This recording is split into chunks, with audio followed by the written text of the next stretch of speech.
12 Navy SEALs, one frozen Nevada range, and a 17-year-old girl standing behind a rifle the size of her torso. They laughed when they saw her. They stopped laughing after the first shot. 4 targets, 4 rounds, 0 misses. In conditions that made seasoned operators curse and recalibrate, she didn't adjust. She waited, like she already knew what the wind was going to do before the wind knew itself. Nobody in that facility could explain what they witnessed. Not officially, not without sounding like they'd lost their minds. If you're new here, subscribe now and drop your city in the comments. I want to see how far this story travels. Hit that like button and stay with me until the end. Because what this girl did that night is something nobody who was there ever forgot. This is her story. The drive out to Black Mesa took 40 minutes from the nearest paved road, and most of it was washboard gravel that rattled the teeth loose in your skull. Staff Sergeant Dara Kimball had made the trip twice before, once for a training rotation, once for an equipment inspection that turned out to be a bureaucratic waste of 3 days. Tonight she was driving the third vehicle in the convoy, a black government SUV with no markings, and a passenger who had said exactly 11 words since they left the staging lot in Boulder City. The passenger was a girl. Not a young woman. Not a recruit. A girl. 17 years old by the documentation sitting in the secure pouch on the seat between them, wearing an oversized winter jacket 2 sizes too big. Dark hair pulled back in a braid that had started coming undone somewhere around mile 40. She had her face turned toward the window, watching nothing but flat desert moving past in the dark. "You want the heat turned up?" Kimball asked. "I'm fine." That was word 12 and 13. Kimball let it go. The facility appeared out of the blackness the way most classified installations do. No dramatic gates, no visible fencing at distance. Just a cluster of low buildings materializing from sand and dark sky as the headlights swept across them. A single observation tower stood at the north end of the range, wrapped halfway up in holiday lights that someone had clearly put up with zero enthusiasm. Half of them weren't working. The ones that were threw pale orange blinks against the corrugated steel siding, weak and intermittent against the wind. December 23rd, 2035. 2 days before Christmas, and Black Mesa Tactical Facility looked like the last place on Earth. Commander Ethan Cole had not been told much. That was the part irritating him most as he stood at the gate in the cold, with his breath fogging out in front of him, and his 12-man team spread behind him in various states of impatience. He'd been told a candidate was coming. He'd been told to prepare the long-range evaluation range. He'd been told the assessment was classified at a level that required his team to surrender their personal devices before the vehicles arrived. He hadn't been told anything about age. The SUV pulled through the gate and stopped 20 feet from where he was standing. The senior officer who stepped out first, Colonel Ann Marsh, Defense Advanced Research Division, a name Cole recognized from a briefing 2 years ago, walked toward him with her hands in her coat pockets and her jaw set like someone who'd already had this conversation several times today and was tired of it. "Commander?" "Colonel Marsh," he shook her hand. "I appreciate the clarity of the briefing package, really thorough." "I know it was sparse. Sparse would have been an improvement." She almost smiled. "Almost. Let me introduce the candidate." The passenger door of the SUV opened. Cole watched the girl climb out. She was slight, maybe 5'4", built lean in the way of someone who'd done a lot of physical work over a long time, not the manufactured muscle of someone who'd trained for appearance. The jacket was too big, some adult's field jacket that hadn't been replaced yet. She stood beside the vehicle and looked at the range the way people look at maps, not taking in the scenery, reading it, wind direction, terrain elevation, shadow lines across the sand. Behind Cole, someone exhaled a low sound that wasn't quite a laugh.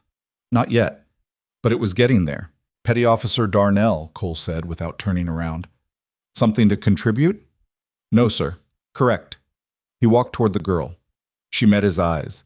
No nerves in it, no performance either, just a direct, quiet attention that made him recalibrate slightly. "Maya Voss?" "Yes, sir." "I'm Commander Cole. This is my evaluation team." He gestured back toward the 12 operators behind him. She glanced at them once, the way you glance at weather. "Do you know what the assessment looks like tonight?" "Long-range elimination, sir. Variable wind. Moving targets. Final stage includes a simulated contact scenario." "That's correct." He paused. "How old are you?" 17. From somewhere behind him, Petty Officer Second Class Jason Rourke, 8 years in the teams, 2 combat deployments, generally someone Cole trusted to keep his mouth shut, said, "You're joking," quietly enough that it was probably meant only for the man next to him. It wasn't quiet enough. Maya looked in Rourke's direction, not angry, not wounded, the same way she'd looked at the range, cataloging, measuring, moving on. Cole turned around. "Rourke, sir, go make sure the target systems are calibrated. They've already been. Go make sure." A beat of silence, then boots crunching on frozen gravel. Cole turned back to Maya. "We'll begin in 30 minutes. Get your gear sorted. Kimball will show you the ready room." "Thank you, sir."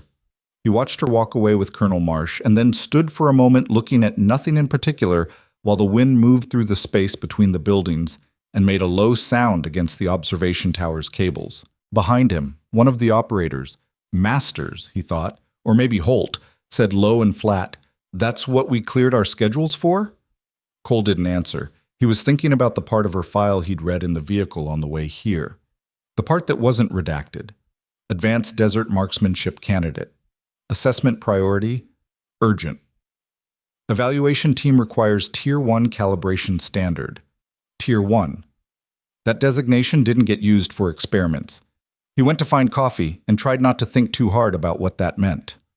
The ready room was a converted storage space that smelled like solvent and old cardboard.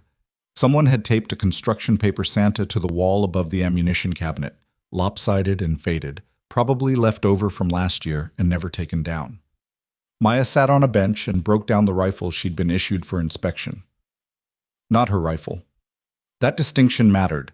Her rifle was in a hard case in the back of Kimball's SUV, locked, unloaded, and tagged with a chain of custody seal she wasn't supposed to break until the evaluation officer authorized it. So for now, she worked with the facility weapon, an .338 Lapua Magnum precision rifle with a mil-spec optic and a suppressor housing that had seen better days. She ran her hands across the bolt assembly, checked the firing pin channel, seated the magazine and released it twice to test the spring tension. It was a good rifle, not hers, but good. Kimball leaned in the doorway, watching her. "Sorry, you want anything? Water? Food?" "I'm okay, thank you." Kimball was quiet for a moment. "You've done assessments like this before?" Maya glanced up briefly. "Not exactly like this." "How many operators are you expecting to outperform tonight?" The question was blunt enough that Maya almost smiled. Almost. "I'm not expecting anything. I'm just here to shoot." "Uh-huh." Kimball looked at the disassembled rifle in the teenager's hands, broken down with the speed and sequence of someone who'd done it 10,000 times in the dark. "Right." She pushed off the doorframe. 30 minutes. Don't be late." Maya nodded and went back to the rifle. In the quiet of the ready room, she reached into the inside pocket of the field jacket and took out the photograph. It was worn at the edges, the corners soft from years of being folded and unfolded in jacket pockets exactly like this one. A younger version of herself, maybe 10 or 11, standing on a rocky hillside somewhere in Montana. Snow on the peaks behind her. A rifle propped against a boulder beside her. Her father had his hand on her shoulder. He was grinning like the wind was funny. She looked at the photograph for 3 seconds. Then she put it away, picked up the bolt assembly, and finished her work. The range at Black Mesa was a long, flat killing ground punched out of the Nevada desert and ringed on 3 sides by earthen berms. At night, it turned hostile. Temperatures that dropped 15 degrees below what the thermometer said because of the wind exposure, zero ambient light beyond the facility floods that cast long, cold shadows across the sand, and a target system that could run manually or on automated sequencing across distances from 100 meters to just past 1,000. Cole's team assembled at the shooting line at 2100 hours. They were in kit, plate carriers, thigh rigs, cold weather underlayers. Because if they were going to evaluate a candidate against a standard, it was their standard. Nobody was shooting in a parka. Rourke was already back in position, which Cole noted without comment. The man was professional when it counted. The earlier crack would stay between them. Maya arrived 2 minutes before the window. She was wearing the field jacket over a slim thermal layer and a pair of tactical gloves that looked like they'd been cut down to size from a larger pair. She was carrying the facility rifle in her right hand, muzzle down, and she set up at the designated firing position with calm, unhurried movements. Your spotter position is to the left, Cole told her. Petty Officer Reyes will— I won't need a spotter, sir. Reyes, who was already settling into position, paused. Cole looked at the girl. We're running a full evaluation format. Spotter is standard. I understand. I'd prefer to work without one. That's not how this works. Sir, she met his eyes.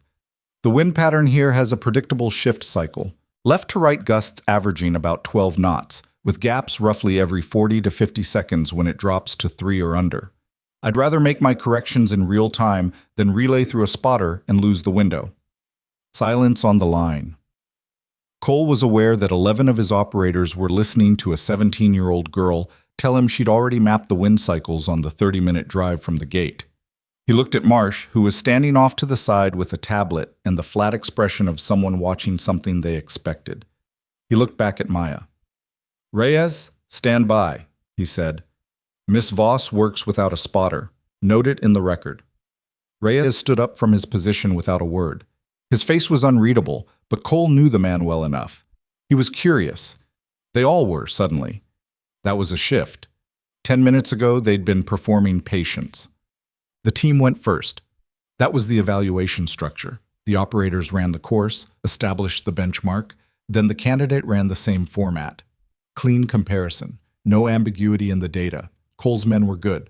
The kind of good that doesn't announce itself, just shows up in the results. Smooth range movement, measured breathing, shots that broke clean without drama. Petty Officer Carver, the team's best long-range asset, put 8 of his first 10 rounds on the head targets at 600 meters under wind conditions that were making the spotting scopes vibrate on their mounts. When they wrapped the first stage, the tally was 24 rounds, 18 confirmed headshots at distances ranging from 400 to 800 meters, 75%, in these conditions. At night, against moving targets. It was an outstanding score. Rourke said, "Let's see what she does with that." Not quietly enough, but not quite loudly enough for Cole to formally address it. The men around him smiled. Not cruel, just the confidence of people who knew what they'd just done and what it meant. Cole called the line. Voss, you're up. She walked to the firing position without looking at any of them. That was the thing Cole would remember later. She never played to the audience. There was no chin-up, no set-jaw performance of someone proving a point. She moved like she was the only person on the range. She set up, checked her position, adjusted the bipod legs half a centimeter. Then she was still. The wind moved across the range and the holiday lights on the observation tower blinked twice and went dark for a moment before coming back. Sand scratched against the metal barriers. The cold pressed in from all sides. Targets are hot when ready, the range control operator said through the line radio. Maya's right hand moved to the grip. Ready, she said. The first target appeared at 500 meters. A man-sized silhouette cut in ballistic steel, moving on a traverse track from left to right at a regular speed. It was designed to simulate a running human being breaking from cover. She watched it. The wind gusted, strong, left to right, the gust Cole had been watching all night that threw rounds offline, if you didn't account for it hard. She didn't fire. The operators watched. A few shifted weight. The gust dropped. In the half-second gap, the narrow window between gusts that she'd talked about at the line, the rifle cracked. The silhouette folded sideways off its track. Head target, dead center. Nobody said anything. The second target came up immediately. Same range, different angle, approaching from the berm line at a quartering movement that made the wind calculation different, the lead calculation different, everything different. She waited again. Same breath rhythm, same stillness. The rifle spoke. The second silhouette went down. 2 for 2, someone murmured behind Cole. Don't, Cole said. The third target appeared at 750 meters. This was where Carver had struggled. The distance combined with the crosswind at that range created a drift that even experienced shooters miscalculated by inches. At 750 meters, inches meant a miss. Cole watched Maya through his optic. He watched her watch the flags on the far berm. He watched her do nothing for nearly a full minute. The operators behind him had gone completely still. Rourke, who had been making quiet comments for the past hour, was silent. The wind dropped. She fired. The third silhouette dropped. The fourth target was the worst of the sequence, 800 meters, moving perpendicular to the line, which meant the crosswind drift was at its maximum effective influence, and the target was partially obscured by a standing barrier for 3/4 of its traverse. You had a window of maybe 4 seconds where it was fully exposed. Maya found it. She waited through one full traverse cycle, let the target pass through the exposed window without firing, studied its speed, its path, its timing. Then on the second pass, she fired once. 4 rounds, 4 headshots. Cole lowered his optic. He looked at the data screen on the range control tablet the operator was holding. SEAL Team, 75.0% headshot rate. Maya Voss, 100.0% headshot rate. He stood there for a moment in the desert, cold with that number in his eyes. Then he said, "Change her position to firing point Bravo, different angle to the wind." Behind him, he heard the silence of 12 operators who had stopped having any idea what to say. Point Bravo was the hard position. It sat at the north end of the range, where the wind came off the open desert without any berm protection, which meant it was 15 degrees colder and the gusts had no structure to them. They shifted, reversed, died, and hammered back in patterns that experienced spotters needed several minutes to read. Maya walked to Point Bravo and set up in 90 seconds. Cole ran her through 3 more stages. He changed rifles on her twice, once to a facility, popped at 300 Winchester Magnum with a different trigger pull and a shorter effective range, once back to the 3338 with a different optic, standard evaluation technique for assessing adaptability. She adapted. Not gracefully, not in the way of someone performing, in the way of someone solving a problem. The second rifle gave her a half beat of adjustment on the trigger, and the first shot with it landed 4 inches low. She sat with that, made a correction Cole couldn't see from his position, and then the following 3 shots were on target. She never asked for help. She never said anything except the target callouts that evaluation protocol required. Target 1, engaged. Target 2, engaged. Target 3, clear. After the third stage, Cole called a hold and walked to where Colonel Marsh was standing. "She's doing it between the gusts," he said. "Yes." She mapped the cycle in 30 minutes. She had the drive in. "Colonel?" He kept his voice low. "Carver has been doing this for 9 years. He's arguably the best long-range asset in the Atlantic teams. She just outshot him by..." He glanced at the tablet. 25 percentage points. Marsh looked at him. "I'm aware." "How?" The colonel was quiet for a moment. Then, "Her father was an instructor. A good one. He started working with her when she was 8 years old." A pause. "He died 4 years ago. Classified operation. She continued her own training after that." "Continued it how? She's 17. "Alone, mostly. She documented everything. Conditions, corrections, variables. She's been running her own data for 3 years. Cole looked back at Maya, who was making a minor adjustment to her position with the unhurried focus of someone who had nothing to prove and nowhere else to be. "What's the classified portion of her file?" Marsh picked up her tablet. "That's not tonight's briefing." "Colonel, that's not tonight's briefing, Commander." He held that for a moment, then let it go. The final stage was about to begin. The simulated contact scenario was the part of the evaluation that separated technical skill from combat application. It ran on a compressed timeline, targets appearing in unpredictable sequence, at varying distances, with movement patterns designed by operators who'd studied how people actually moved in active contact situations. Sprinting, low crawling, breaking from cover to cover in the irregular rhythms that real human beings used when bullets were in the air. Cole briefed his team first. "You'll run the scenario as a fire team. Standard contact left drill, transition to precision on my call. Voss runs as a standalone element, single weapon, no support, record everything." Rourke raised his hand slightly. "Sir, same targets or separate runs?" "Separate. We don't mix the data."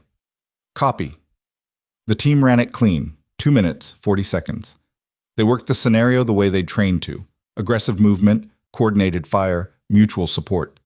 The 3 hostile targets, man-sized silhouettes on independent movement systems, were neutralized in order of priority. A solid performance. Then Cole cleared the range and called Maya to the line.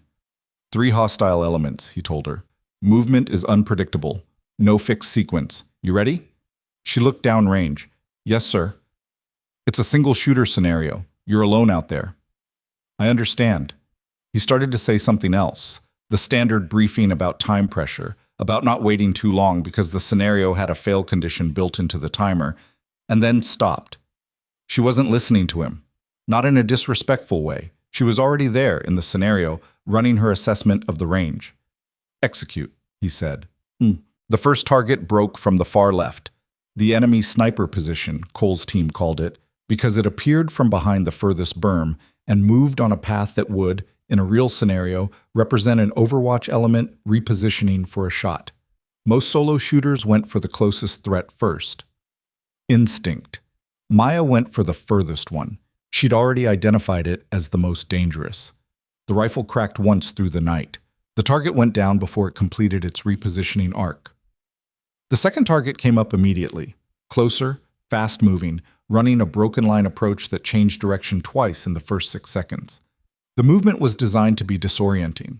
She tracked it, didn't fire through the 2 direction changes, waited for the straight line segment between the second and third change of direction, a half-second window, and fired into it. The target went down. The third one was already moving. It ran for the nearest cover barrier, a concrete block positioned at 200 meters that represented, in the scenario architecture, a position from which an enemy could fire safely. If the target reached it, the scenario registered as a partial failure. Cole watched. From his angle, he could see the target moving, and he could see Maya, and he could see that she was not moving, not rushing, not doing anything that most people would consider appropriate, given that the target was closing on cover at speed. She was waiting. "Come on," he heard someone say behind him. Very quiet.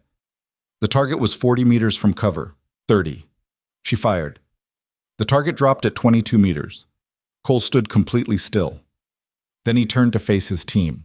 12 operators, 8 years to 23 years of combined service. Men who had done this work in places that didn't appear on maps. Men who had earned every hard inch of the reputation that brought them here tonight. They were looking at the fallen target, then at Maya, then at each other. Nobody laughed. Nobody said a word. Rourke, who Cole had been watching peripherally, had taken off his watch cap and was turning it slowly in his hands, the way people do when they're working through something they weren't expecting. Cole walked to the range tablet and looked at the numbers one more time. 3 targets, 3 rounds, 3 confirmed, 0 misses, 0 wasted shots, in a scenario designed to create errors. He clicked off range officer radio and stood there in the Nevada dark, with the broken holiday lights blinking orange behind him and the cold working through every layer he was wearing, and let himself sit with what he'd just watched. Then his radio clicked on. Not the range radio, his command frequency. "Cole, this is base operations." The voice was clipped, military flat. "We have a priority communication for Colonel Marsh. Authentication code follows." The code came through. Cole frowned. He looked at Marsh, who had already taken out her own communications device and was reading something with an expression he hadn't seen on her face all night.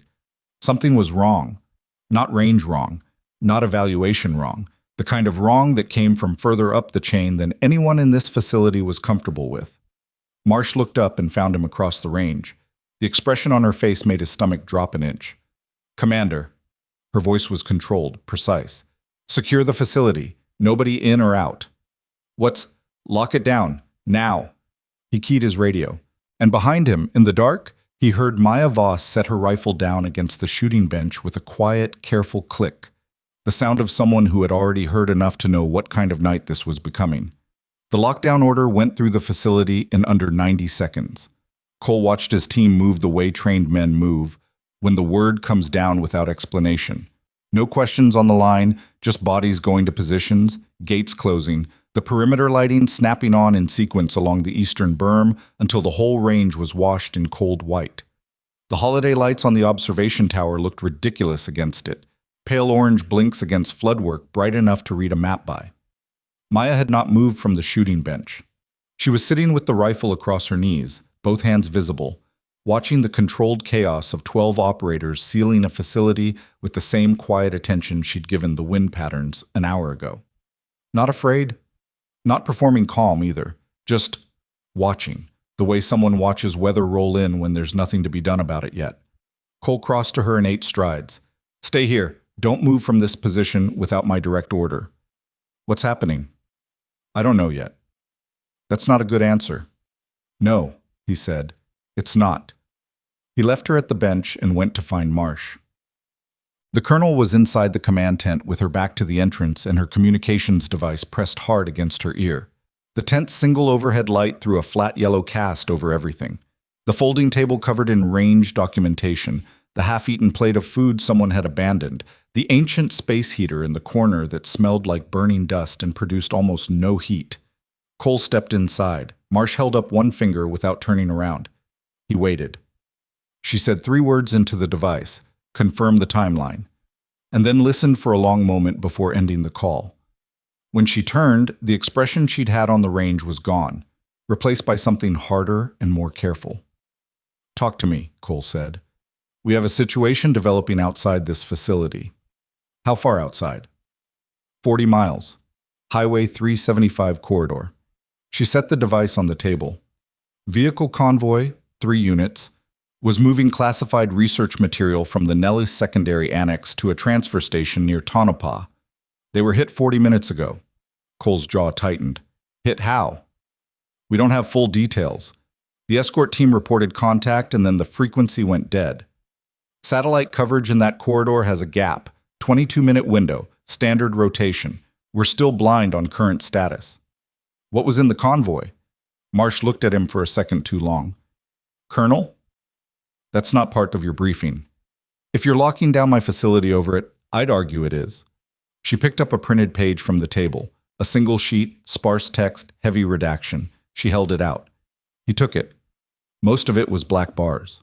What remained told him almost nothing useful except for one line near the bottom, unredacted, probably by accident.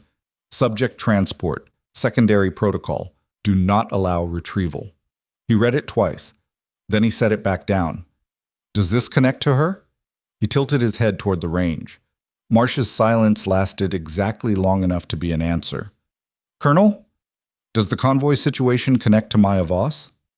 "What I can tell you," Marsh said carefully, "is that the people who hit that convoy knew what they were moving. That level of intelligence about a classified transport doesn't come from guessing." Cole stood still for a moment with that. "So someone talked, or someone listened. And we're locked down because if they knew about the convoy, they may know about this facility, and they may know we brought the candidate here tonight." She picked up her device again. "That's the working assumption. I need your team on the perimeter, not the range."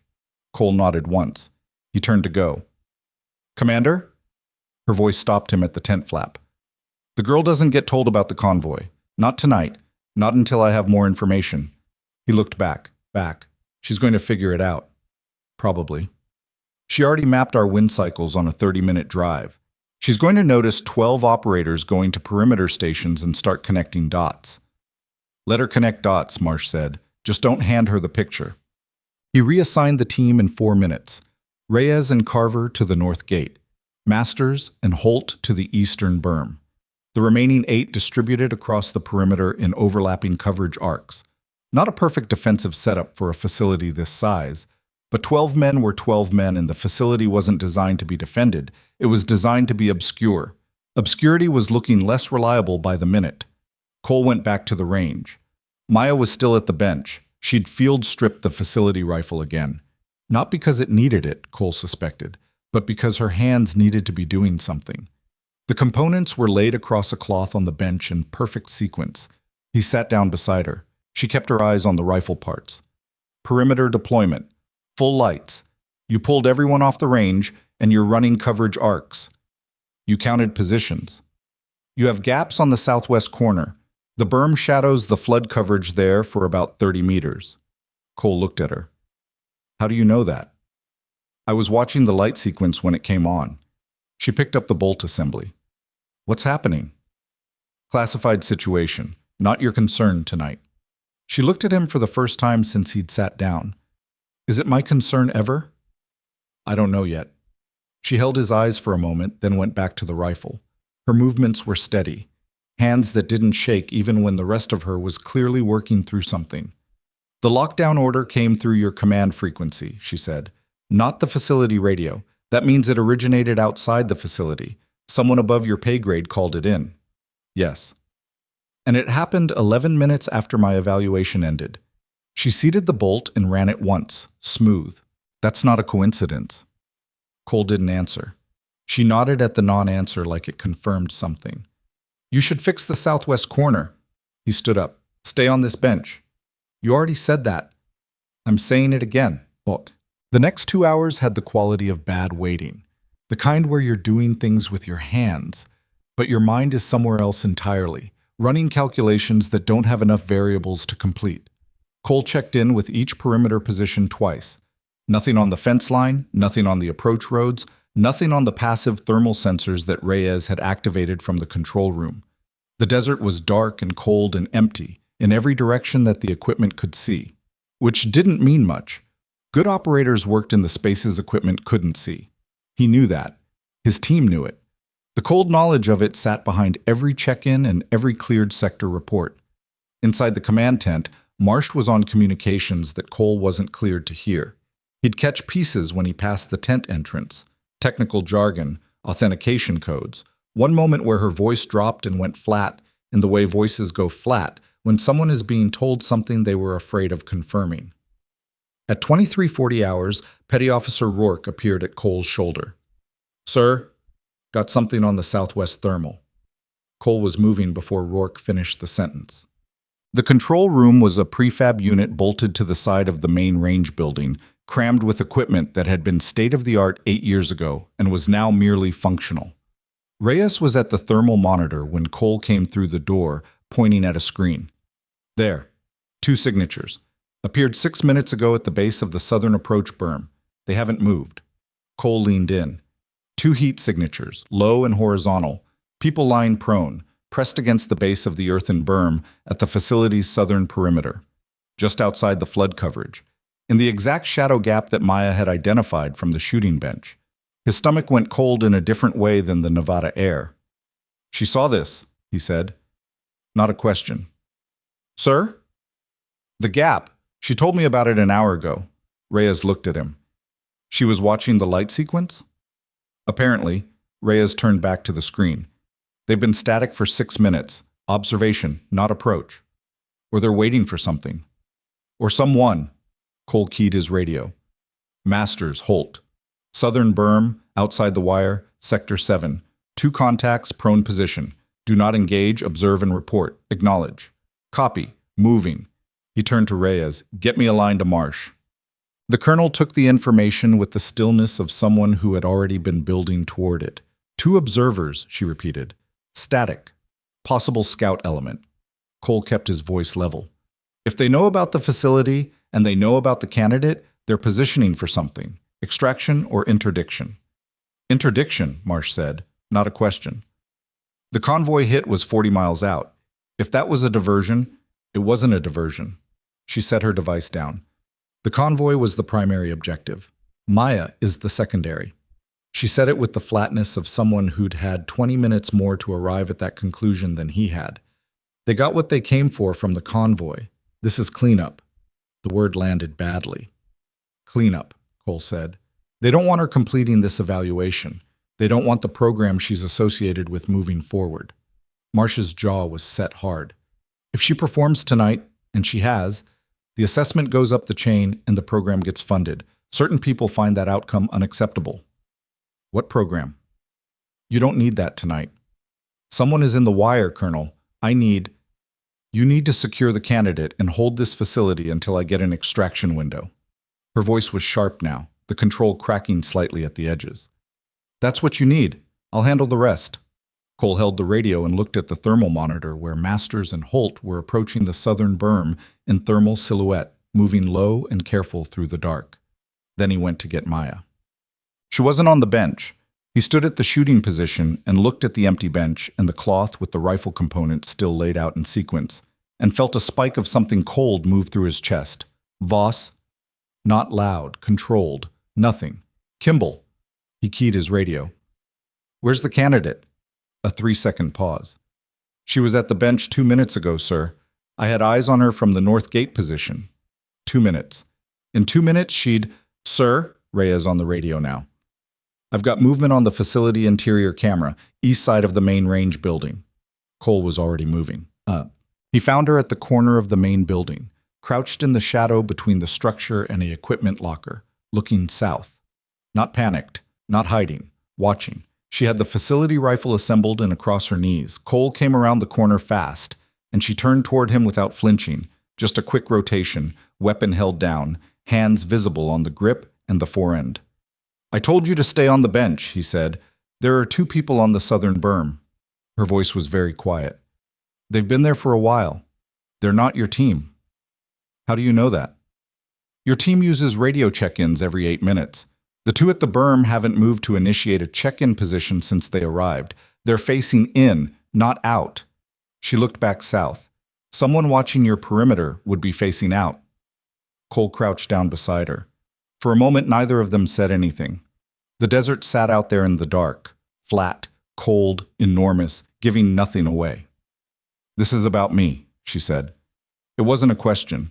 It had the weight of something she'd been sitting with for the last 2 hours while she reassembled the rifle and watched the floodlights and counted the gaps in the coverage arcs. We don't know that yet. You're a bad liar, Commander. He looked at her sideways. The braid had come all the way out now, her hair pulled by the desert wind across one side of her face, and she pushed it back without looking away from the southern perimeter. In the harsh facility lighting, she looked exactly what she was, a 17-year-old girl in an adult's field jacket, crouched in the cold, holding a rifle, and also somehow nothing like what that description should mean. You said my file was classified, she said. Most of it. Did you read what you could? Yes? Then you know who my father was. Cole said nothing. She nodded. He worked with a program. Before he died. I don't know what the program was called. He never told me that part. But I know it made certain people very uncomfortable. She shifted slightly, adjusting her position against the building's corner. After he died, I thought that was finished. I thought I was just a kid who'd lost her father and learned to shoot. That was all. But they started watching me. About a year after he died. I noticed it slowly. A vehicle parked too long near our property. A man at the hardware store in town who I saw twice and then never again. Small things. She paused. My father taught me to notice small things. Cole exhaled slowly. Maya. I know what I am, she said. I know what tonight is. She looked at him directly, and her eyes were steady in a way that had nothing to do with age and everything to do with 4 years of carrying something alone. They're not here for the facility. They're here because if I complete this evaluation, whatever my father started becomes real again. Cole sat with that. It tracked with what Marsh had said. It tracked with the convoy, the communication, the authentication codes he wasn't cleared for. It also meant that everything he'd been told tonight was the surface of something much deeper. You're not supposed to know any of that, he said. Probably not. Colonel Marsh has been managing this since before I got in the vehicle tonight. She's not going to tell me anything useful. Maya looked back south. The 2 on the berm, are they alone? That's what the thermal shows. What does the approach road show? Cole reached for his radio. Reyes, run thermal on the southern approach road, full extension. A pause. Then, running it now. Sir, I've got 2 more signatures. Stationary vehicles, half a mile south on the approach. Engine heat suggests they arrived within the last 30 minutes. 4 total. Cole looked at Maya. She was already doing the calculation. He could see it in her face. Not fear, but the rapid assessment of someone who'd been running this kind of math in their head for a long time. Threat vectors, distances, available assets. You have 12 operators, she said. 4 of them are on the perimeter positions you established. That leaves 8 mobile. She paused. And me. You're not an asset in this situation. You're what we're protecting. She turned to look at him with an expression that was almost amused. Not quite, but almost. Commander, with respect. She set her hand on the rifle stock. You just watched me shoot. I watched you shoot targets on a range, in conditions your best man struggled in. This is different. How? He opened his mouth. She waited, and the patience in it was the worst part. A teenager waiting for a trained operator to articulate why she wasn't useful, with the calm of someone who already knew there wasn't a good answer. "You're 17, he said finally. "My father was 22 the first time he was in a situation like this." "Your father was—" Cole stopped himself. "Was what?" Her voice was quiet. "Trained? Experienced? Old enough?" She looked down at the rifle. "He taught me what he knew because he said training doesn't care about age. The desert doesn't care how old you are. The wind doesn't care." She paused. "He was right about everything except one thing." "What was that?" She didn't answer right away. The radio crackled. Masters from the southern berm position reporting the two prone contacts had shifted, not approaching yet, but no longer fully static. Cole keyed back. "Hold observation. Do not engage. Acknowledge. Copy. Holding." He looked at Maya. "What was the one thing he was wrong about?" he asked. She was quiet for a long moment. The wind moved through the space between them, and the facility lights threw their cold white across the sand and made the shadows hard and definite.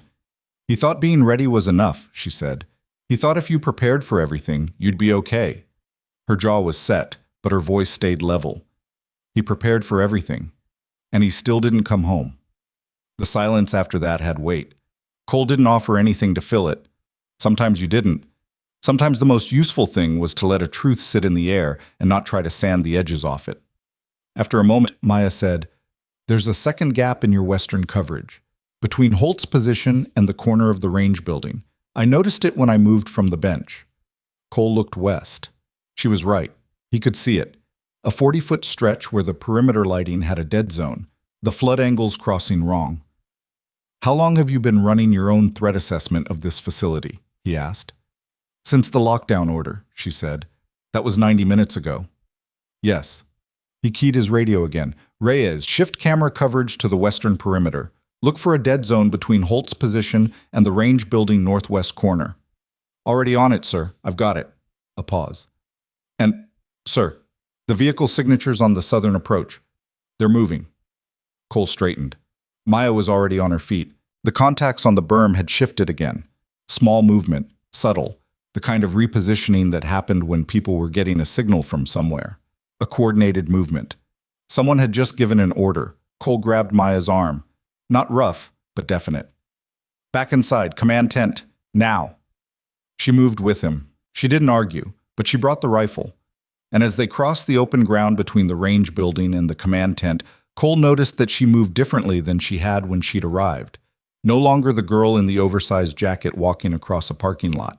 She moved at an angle to the nearest hardcover, her head on a swivel, weapon down, but the hand on the grip easy and ready, like someone who'd done this before, not on a range. He filed that away and pulled the tent flap open and pushed her inside, and behind him the radio lit up with 3 separate positions calling in contact at once, and the Nevada night that had been cold and empty and full of stars went suddenly, completely loud. 3 voices on the radio at once was never good. Cole sorted them in the first 2 seconds. Masters on the southern berm reporting the prone contacts had broken position and were moving toward the fence line. Reyes from the control room calling the approach vehicles now less than a quarter-mile out and accelerating, and Holt on the western perimeter with something in his voice that wasn't quite alarm but was getting there, reporting movement in the dead zone that Cole hadn't fully plugged yet. He held the tent flap and processed all 3 in the time it took to breathe in. "Masters, hold position. Do not engage. Confirm fence integrity. Reyes, kill the approach road floods. Switch to passive thermal only. Holt, fall back 10 meters and cover the dead zone from the range building corner. Do not expose yourself." 3 acknowledgements came back overlapping. Cole let the tent flap drop and turned to the interior. Marsh was already on her feet, device in hand. The folding table between her and the tent entrance cleared of everything except the printed page and her own equipment bag. She'd been listening through the radio traffic. Her face had the tight, managed quality of someone running calculations they didn't like the results of. Maya stood 3 feet inside the entrance with the rifle still in her hands and her eyes moving between Cole and Marsh like she was reading a situation report written in the space between 2 people. "How many?" Marsh said. 4 confirmed. 2 on the southern fence, 2 in vehicles on the approach. Possible additional elements we haven't located yet. Cole moved to the table and pulled the facility map from under the printed page. "They're coordinating. Someone gave a movement order in the last 4 minutes. They know we've identified them. Probably, or they're on a timeline. Marsh looked at the map, then at Maya. She needs to be in the equipment room. Interior, no windows, reinforced. I'm not going to the equipment room, Maya said. Both of them looked at her. Her voice had been level. Not defiant, not petulant. Just a flat statement of fact delivered with the same quietness she'd used all night, like she was reporting a wind reading. Miss Voss, Marsh said, and her tone carried the full weight of a colonel addressing a civilian. This is not a discussion. You brought me here to evaluate my capability. Maya's eyes moved to Cole. 4 contacts. A facility with coverage gaps. 12 operators spread thin on perimeter positions. She paused. You're under-resourced. We're handling it.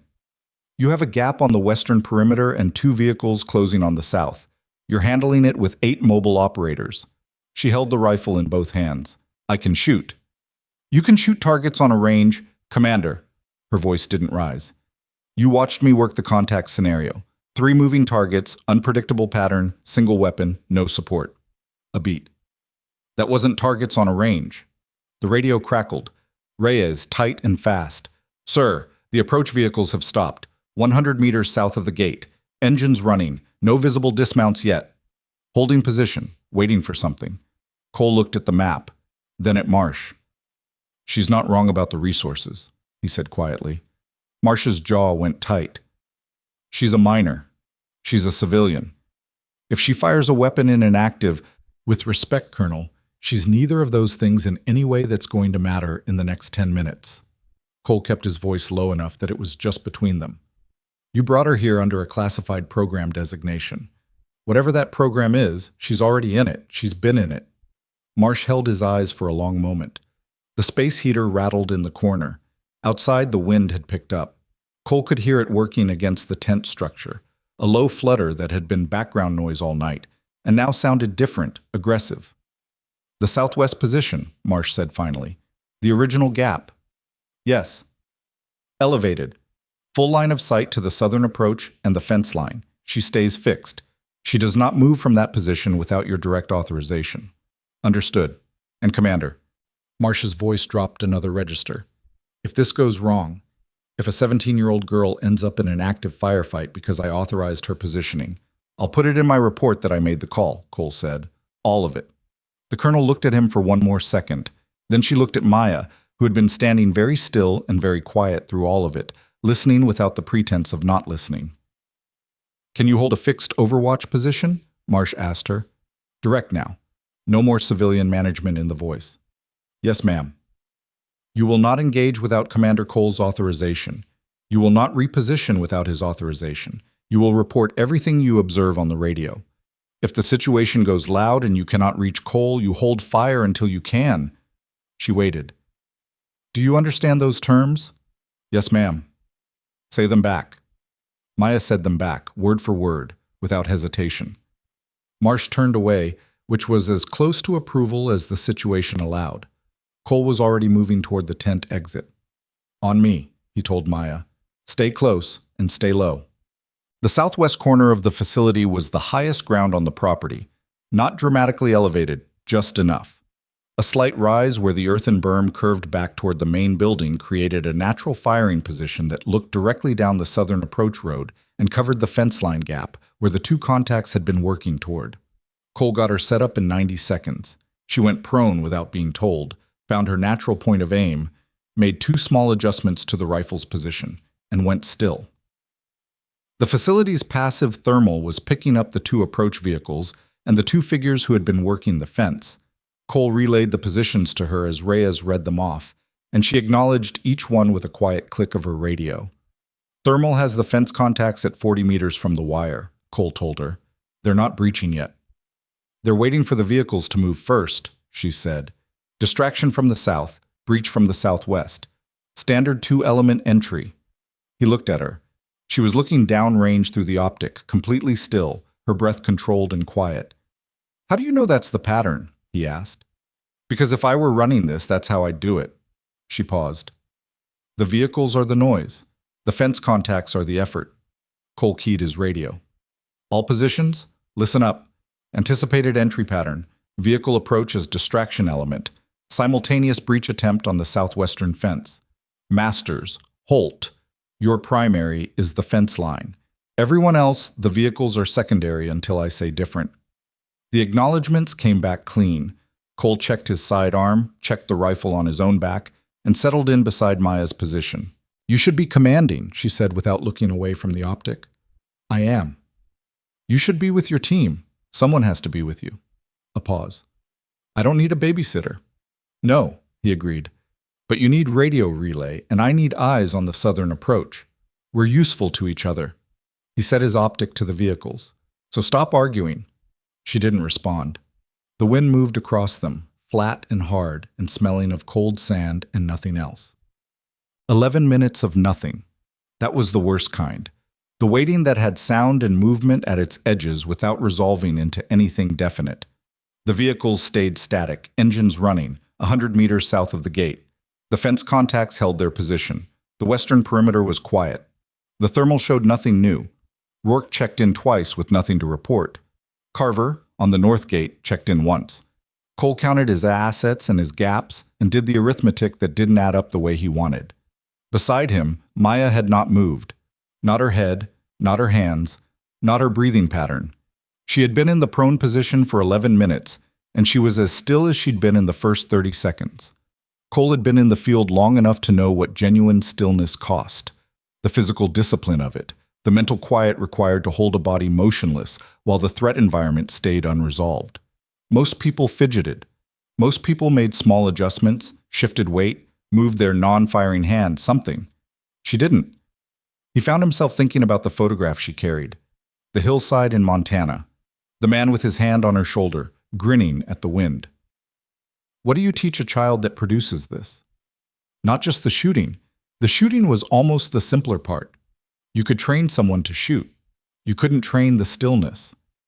That came from something else, something that lived further down than technique. And he was fairly certain you couldn't teach it to a 10-year-old with a rifle on a mountainside. You had to have it already, somewhere inside you, and the training just showed it the shape of itself. The radio crackled. Reyes. Sir. Vehicle movement. South approach. Both units rolling. Closing on the gate. And at almost the same second, Masters. Fence contacts moving. They're at the wire. There it was. Colt keyed all stations. Contact imminent. Vehicles at the gate are primary distraction. Masters. Halt. Your fence contact is the real breach. Treat it as hostile. Rules of engagement as briefed. Nobody fires until I call it or until you're fired upon. Confirm. Confirmations came back rapid. Cole shifted his optic to the gate. The two vehicles, black, unmarked, the kind of nondescript that announced itself by its very absence of identifying features, came through the approach in tight formation, not fast, not slow. Controlled. The driver of the lead vehicle knew the gate couldn't stop them if they committed to it, but they weren't committing yet. They stopped 20 meters short. For a moment, nothing happened. Then the lead vehicle's door opened and a man stepped out. Civilian clothes, hands visible. He was holding something. Cole couldn't resolve it at this distance in this light. And he was walking toward the gate with the confident, unhurried pace of someone who expected to be let in. What is he carrying? Cole said. Maya's voice, quiet and flat. Credentials. Laminated card in his right hand. He's showing it to the gate camera. Cole hadn't seen a gate camera in his facility orientation. You found a gate camera. There's a housing on the left post. It's been there a long time. The paint's weathered, but the indicator light is active. He keyed Reyes. Control room check. Do you have a gate camera feed? A pause. Sir? Yes. I didn't know it was active. Pulling it now. Another pause. Longer. The credentials he's showing. I can read the header. It says Department of Defense, Inspector General's Office. Cole felt the specific cold of a situation getting complicated in a new direction. IG credentials. Showing up at a classified facility in the middle of the night with a coordinated approach element at the fence line. He's not IG, Maya said. How do you... IG doesn't move like that. Two vehicles, coordinated with a separate breach element. She hadn't moved the optic. That's an operational team using a cover package. The credentials are real enough to get through the camera, not real enough to hold under verification. Cole looked at the man at the gate. He was standing very still, credentials displayed, waiting. Patient, practiced. Reyes, Cole said, run the credential header against the IG verification database. Already trying, sir. The external network access is a beat. The external network is down. We've been jammed. There it was. Cole put his radio down for 1 second and let himself feel the full shape of the situation. Jammed communications, spoofed credentials, coordinated approach. This was not a hasty operation. This had been planned against this specific facility on this specific night, which meant the intelligence behind it was current and detailed, which meant someone very close to tonight's operation had talked. He picked the radio back up. All positions. Network is down. We're jammed. We're operating on internal radio only. Confirm. The confirmations came back. 12 men on internal radio, no external comms, a facility that wasn't designed to be defended. The man at the gate was still waiting. Cole stood up. I'm going to the gate. Maya's head turned for the first time in 11 minutes. That's what they want. I know. If you walk to the gate, you're not here. Rourke takes command if I'm unavailable. He knows the protocol. Cole checked his sidearm. I need to see what this man does when I look him in the face. She looked at him for a moment.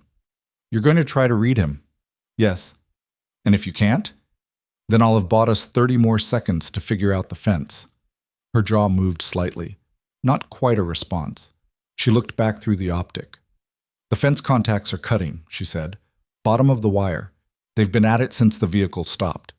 30 seconds, maybe less. Masters, Cole said into the radio.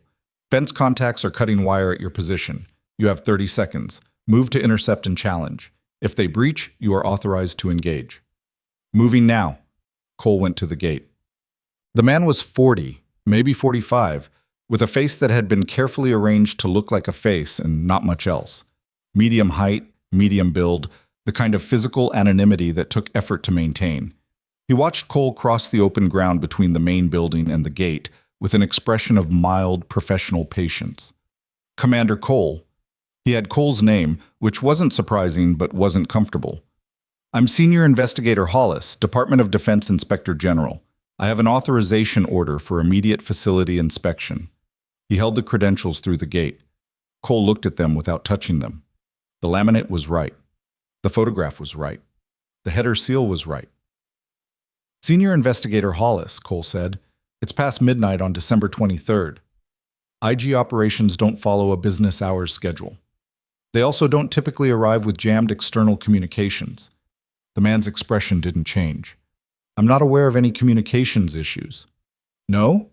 Cole kept his voice conversational. Then you won't mind if I run your credentials through the verification database before I open this gate. Of course not. Wonderful. Cole didn't move toward the gate controls. It'll take a few minutes. Verification database access is down. Technical issue. I see. The man looked at Cole with the specific patience of someone who wasn't actually waiting for the conversation to resolve the situation. Perhaps while you sort that out, you could also ask your team on the southern berm why they're pointing weapons at my support personnel. Cole said nothing. We know the facility layout, Commander. We know the team deployment. We know who you brought in tonight. The man's voice stayed even, conversational. I'd like to handle this professionally. Open the gate and we can discuss everything inside. What's on the southern berm is my business, Cole said. Who sent you? I told you, IG. Who actually sent you? The man looked at him. For the first time, something moved behind the careful arrangement of his face. Not much. A slight settling, like a mask sitting a millimeter lower. Open the gate, Commander. No. A pause. That's going to create problems for you. I have a lot of problems tonight, Cole said. One more is fine. From the southwest, behind him and to his left, the crack of a rifle. One shot, clean, flat, immediate. Cole spun. On his radio, Master's voice came back, tight and controlled. Fence contact 1 is down. Contact 2 has retreated back from the wire. Fence breach attempt? Failed. One shot. One contact neutralized. Cole turned back to the gate. The man called Hollis was looking past Cole toward the southwest with an expression that had finally stopped being managed and had become something else. He was recalculating. Cole could see it happening. The same rapid reassessment that Cole himself had done when he'd watched Maya on the range. The moment when you understood that the variable you'd written off was the one that mattered. "Who is that?" Hollis said. Cole said nothing.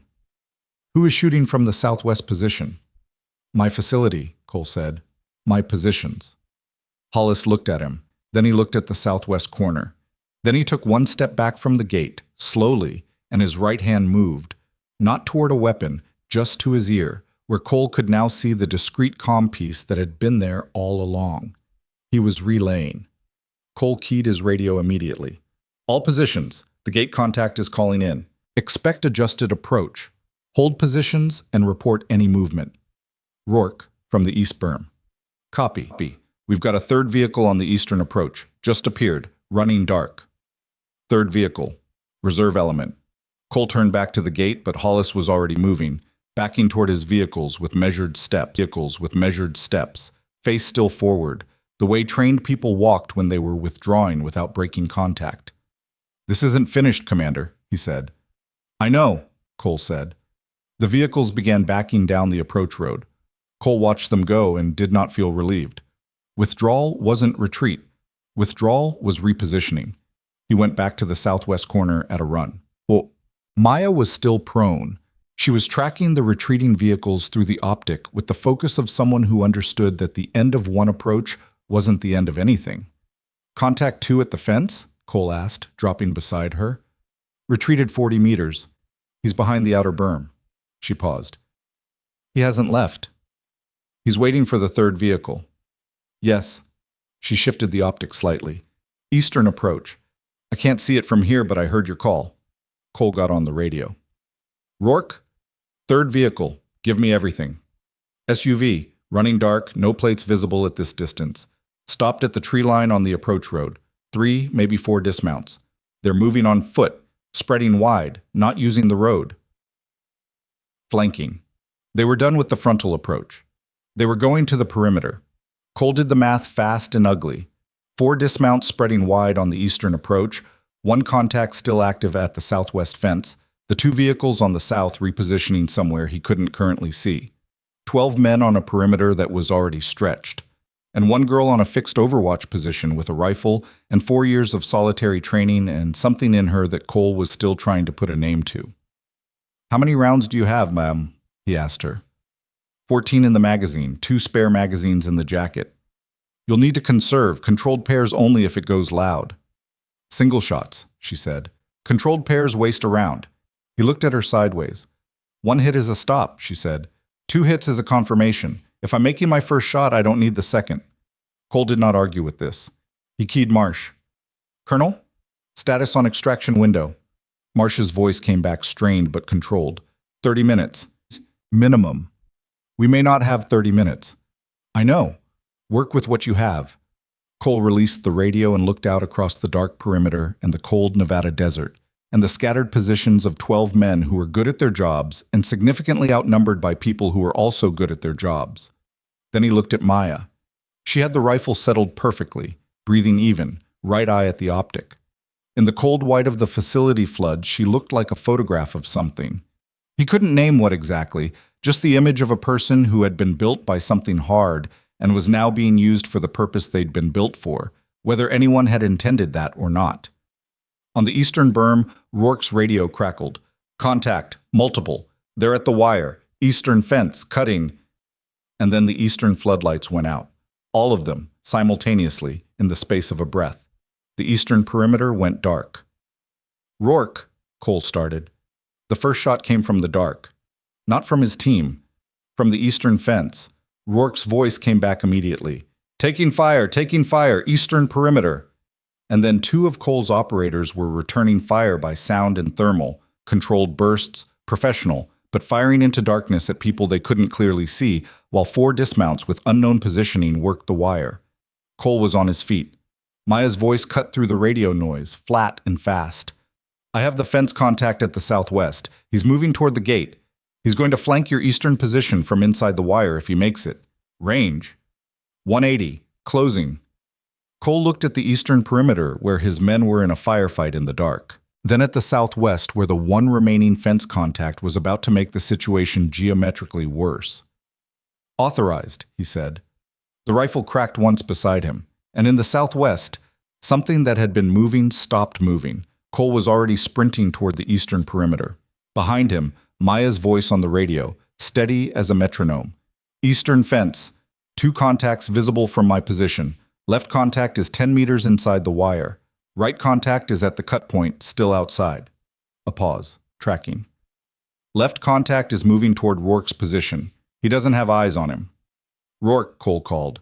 Contact left, 10 meters, inside the wire. You're 6. A sharp movement in the dark. Then Rourke's voice. I see him. Contact, inside the wire. And then the sound of a very short engagement, close and decisive, that ended quickly enough that Cole knew his man had handled it. He hit the eastern berm and went over it low. The 2 operators, Holt and a man named Vasquez, who'd been pulled from the north position, were prone behind a concrete barrier, exchanging fire with positions at the fence line. The thermal showed Cole 3, maybe 4 contacts outside the wire in various stages of approach. He went flat beside Holt. Status. 2 contacts outside the wire suppressed. 1 cut through, Rourke's handling it. 1 more we can't locate. Southwest contact is down, Cole said. Maya's tracking the fence line from Overwatch. Wait 1. He keyed her. Voss.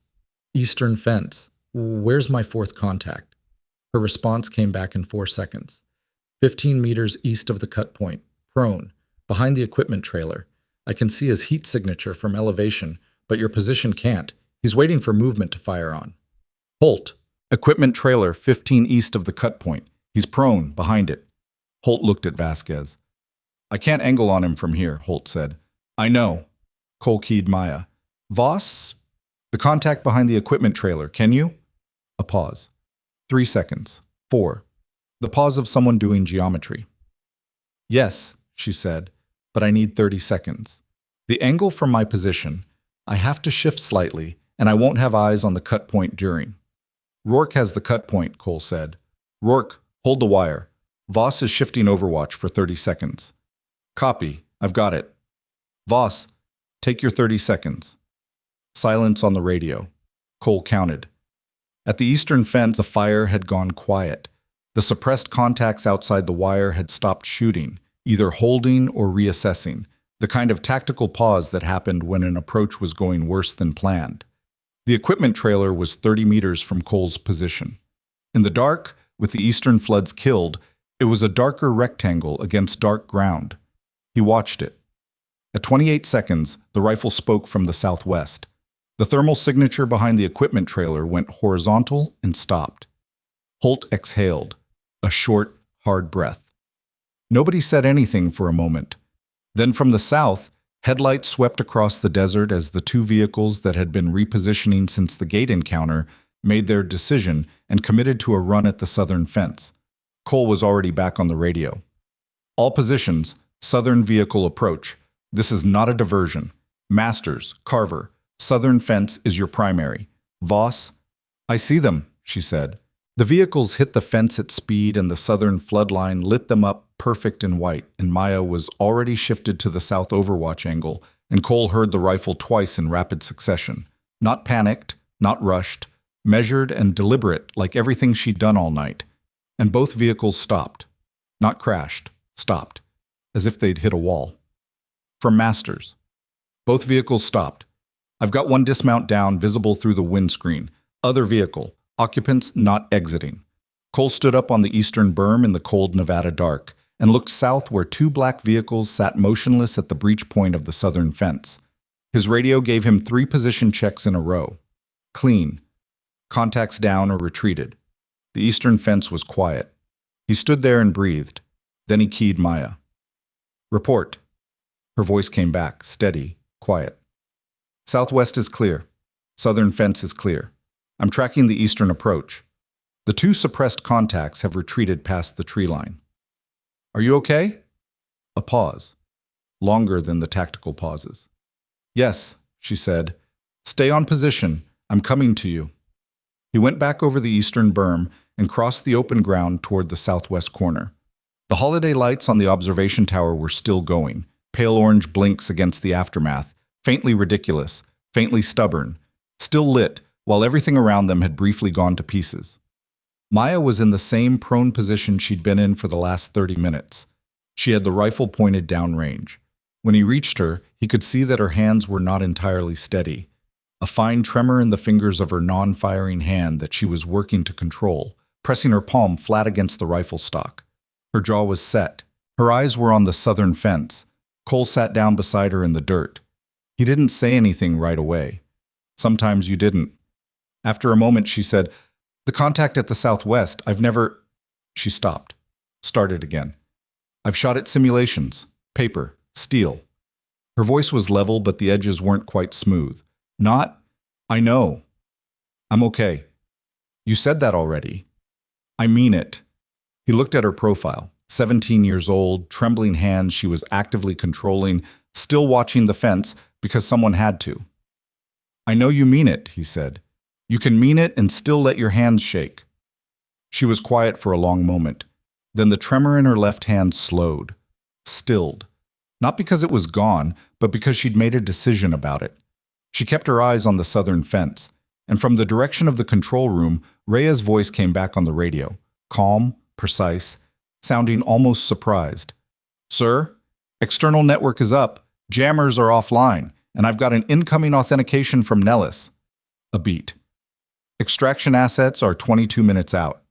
Cole looked up at the Nevada sky, vast and black and cold and absolutely full of stars.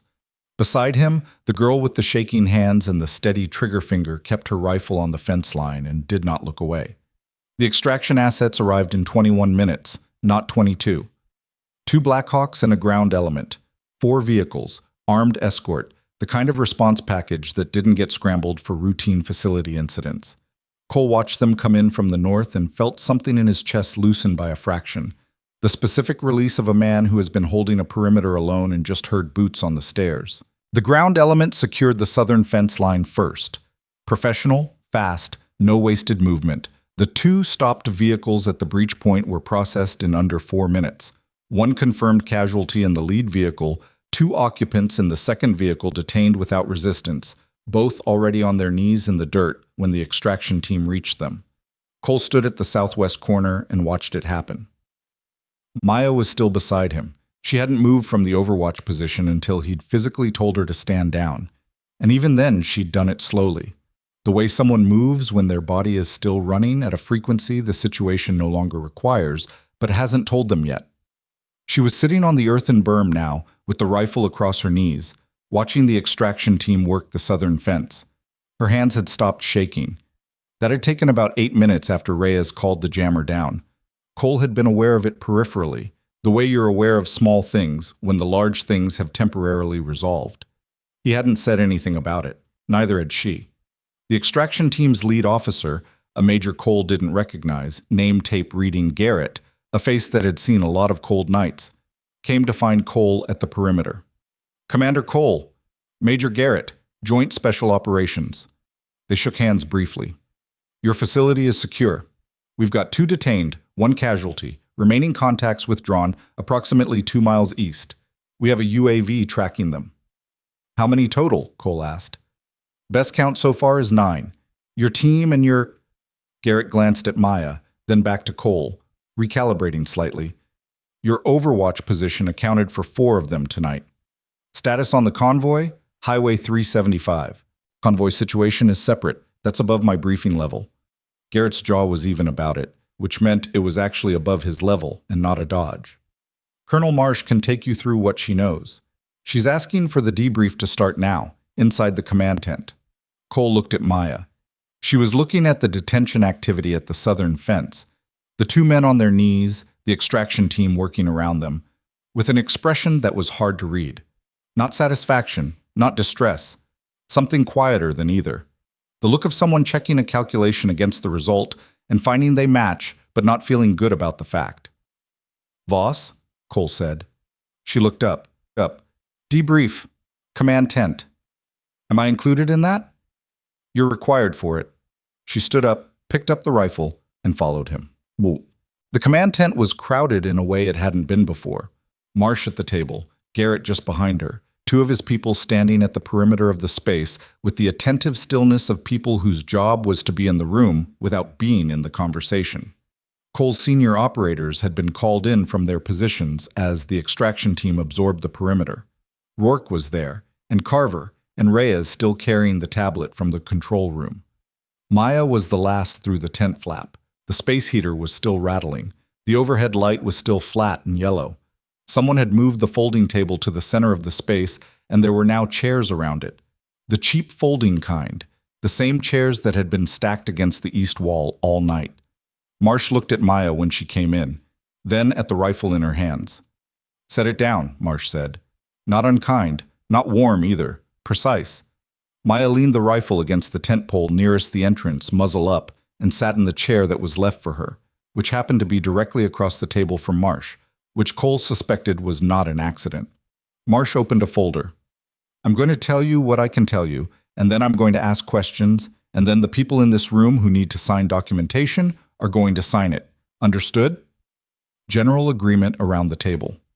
The convoy on Highway 375 was carrying data materials from a research annex at Nellis. Not hardware, not weapons, data. Specifically, the evaluation records and developmental documentation from a program designated Clearline. She paused. Clearline is a long-range precision engagement program that was begun 11 years ago and was suspended 3 years after that when its primary architect died during a classified operation in the Pacific Northwest. Nobody said anything. Cole looked at Maya. Maya was looking at the table surface. Her face was doing nothing. "The program was suspended," Marsh continued, "but the data was archived. 8 months ago, a review committee recommended reopening the program based on a new candidate profile that matched the original development parameters." She didn't look at Maya directly. Tonight's evaluation was part of that reopening process. Rourke, across the table, shifted his weight. "Who were the people at the fence?" "That's still being established. Working assumption is there a private contractor element operating on behalf of parties who want Clearline buried permanently." Marsh set down the folder. "The program, if reopened, threatens certain existing contracts in the precision engagement space. Government contracts, significant ones." She said it flatly, the way you say things that disgust you when you've had long enough to get the disgust under control. "Money, primarily. The way it usually is." "They hit a federal convoy," Cole said. "They sent an operational team against a classified facility." "Yes." "That's not a contractor dispute." "No, it's not."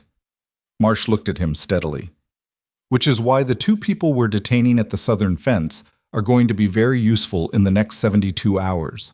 And why the man at the gate, Hollis, or whatever his name actually is going to be a priority find." Cole thought about Hollis. The careful face, the credentials, the single moment when the management had slipped. He had current intelligence on this facility, Cole said. Team deployment, layout, the candidate's presence. That's not contractor-level access. "No," Marsh agreed. "It's not." The tent was quiet for a moment. Then Reyes, who had been sitting at the far end of the table, said carefully, "Ma'am, the primary architect of Clearline, that information is in the classified portion of the program record," Marsh said, "not tonight's briefing." "I think," Cole said, "that everyone in this tent already knows whose name is in the classified portion of the program record." He looked at Marsh. "Given who's sitting at this table." Marsh looked at Maya. Maya looked back at her. The moment between them was not comfortable. It had the quality of a conversation that had been waiting to happen for a long time and had arrived in the wrong room at the wrong hour under the wrong circumstances. "Your father built Clearline," Marsh said. It wasn't a question. It also wasn't new information, not for Maya, but hearing it said in a room full of people by a colonel reading from a folder was different from knowing it alone. "I know," Maya said.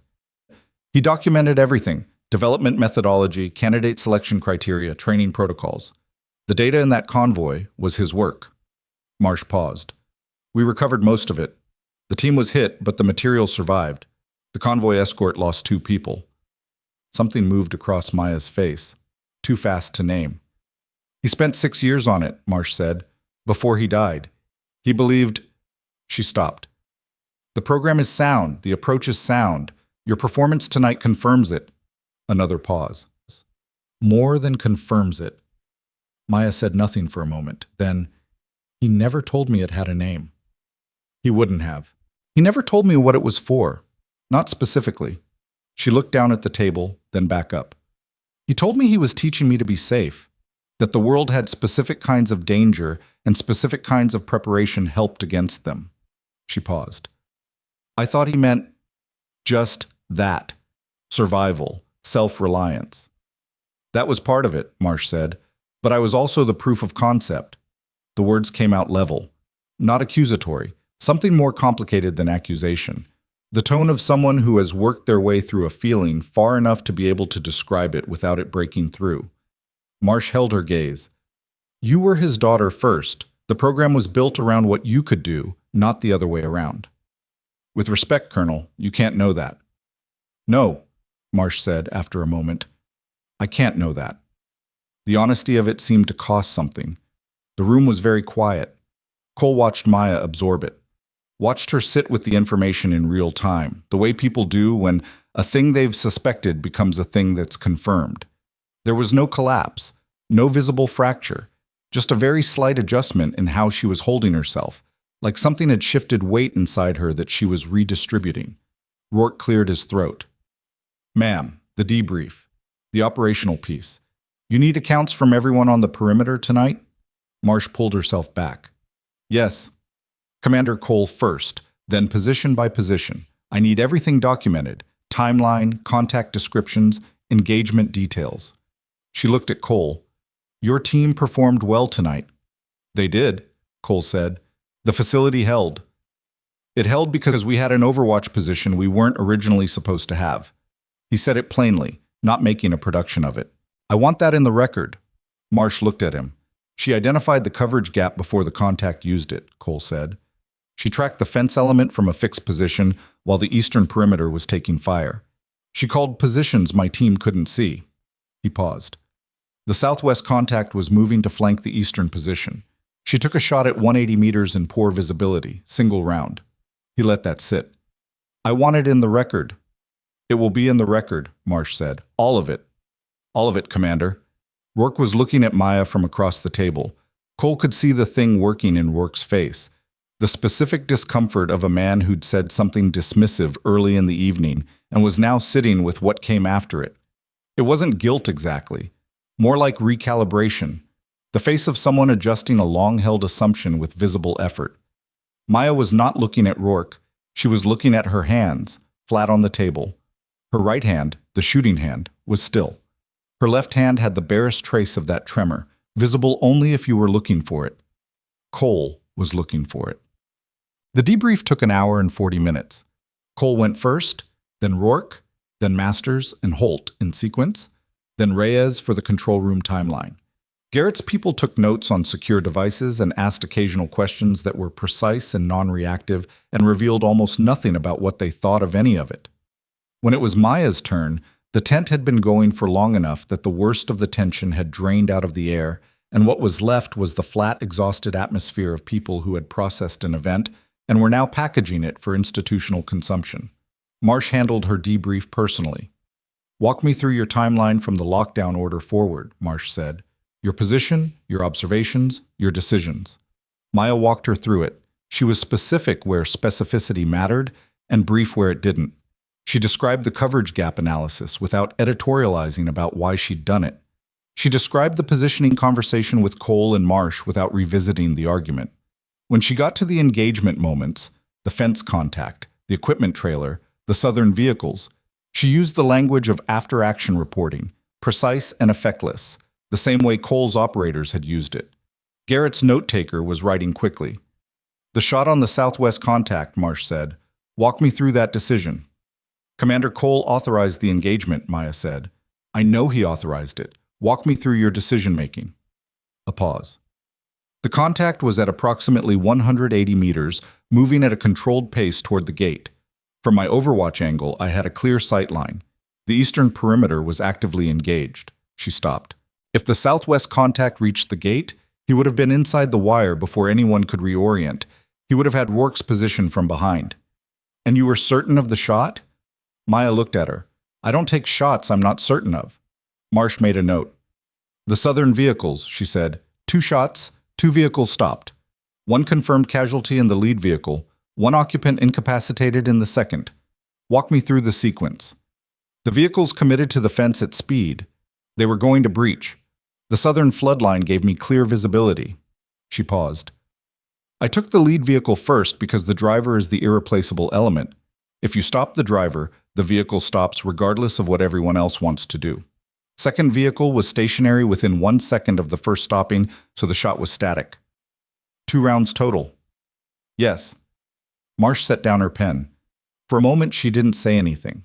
She looked at the folder in front of her, and then she looked at Maya, and Cole could see her doing something that was probably difficult, squaring the things she'd known intellectually coming into tonight with the things she now knew in a different way. Your father's documentation, Marsh said. He projected a timeline. Candidate development, assessment, program readiness. She touched the folder's edge. His projections were optimistic, some of the review committee thought. They felt he was too close to the subject to be objective. He was my father, Maya said. He was always going to be too close. The committee thought the projected capability ceiling was overstated. What did tonight's data say? The question was quiet, not aggressive, genuine. Marsh looked at her for a long moment. It said he was right. Something in Maya's face moved, a quick tightening around the eyes that was gone almost before Cole registered it. She looked down at her hands on the table. The tent was quiet except for the space heater's rattle and the occasional sound of the extraction team working outside.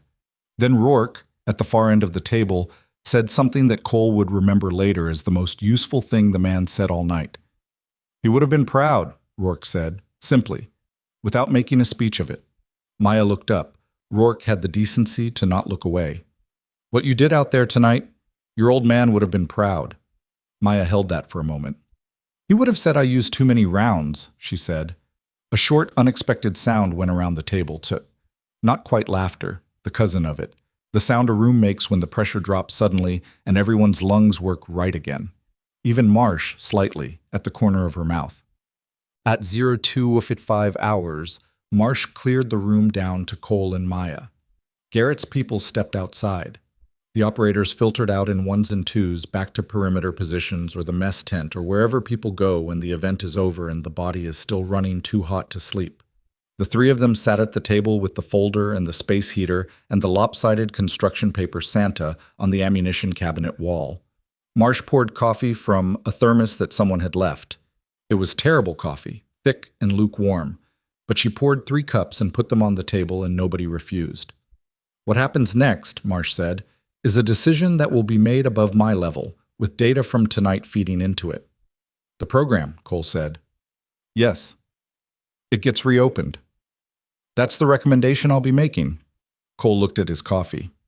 And the candidate? Marsh looked at Maya. That depends in part on the candidate. Maya had both hands wrapped around the cup. The warmth of it, probably. The November desert was still in her bones and would be for a while. What does it depend on in the other parts? Maya asked. Political will, budget, the outcome of the detention interviews. Marsh paused. The identity of whoever was running Hollis. You'll find that. Probably. Eventually. Marsh turned her cup. What I want you to understand, what I want to make explicit because I should have made it explicit before tonight, is that what happened here was not what anyone planned.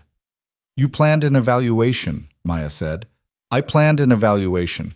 I did not plan to bring a 17-year-old into an active threat situation. The colonel's voice was controlled, but underneath the control was something that had some texture to it. The intelligence failure that let those people know about tonight is serious. It will be investigated seriously. She paused. What you were asked to do tonight, what you did tonight, was not part of any protocol. I know. No, Maya said. You weren't supposed to be on that perimeter. No. And yet, Maya agreed. Marsh looked at her. A long look. The kind that had evaluation in it, but also something else, something harder to categorize. The look of a person trying to understand another person and aware they're only getting part of the way there. How are you? Marsh asked. The question was simple enough that it hit differently than all the operational language that had come before it. Maya was quiet for a moment. I'm fine. That's not what I asked. Another pause, longer. Maya looked at the coffee in her hands. I don't know yet. I think I'll know when I've slept and when I've had some time. She paused. The man at the southwest fence. I keep running the geometry. Whether there was another option that would have... There wasn't, Cole said. I know there wasn't. I keep running it anyway. That's normal, Marsh said. Is it? Yes. The colonel said it with the flatness of someone who had run their own geometry on their own moments and had learned to live with it not resolving cleanly. It doesn't stop. You just get better at letting it run in the background instead of the foreground. Maya absorbed this. Then she looked up and said, The data in the convoy, my father's work. You said you recovered most of it. Most? Yes. How much is missing? Marsh's expression shifted slightly. Approximately 12%. The section covering candidate psychological assessment protocols. Maya was still. He wrote about me. He wrote about this candidate profile. Yes. Marsh kept her voice even.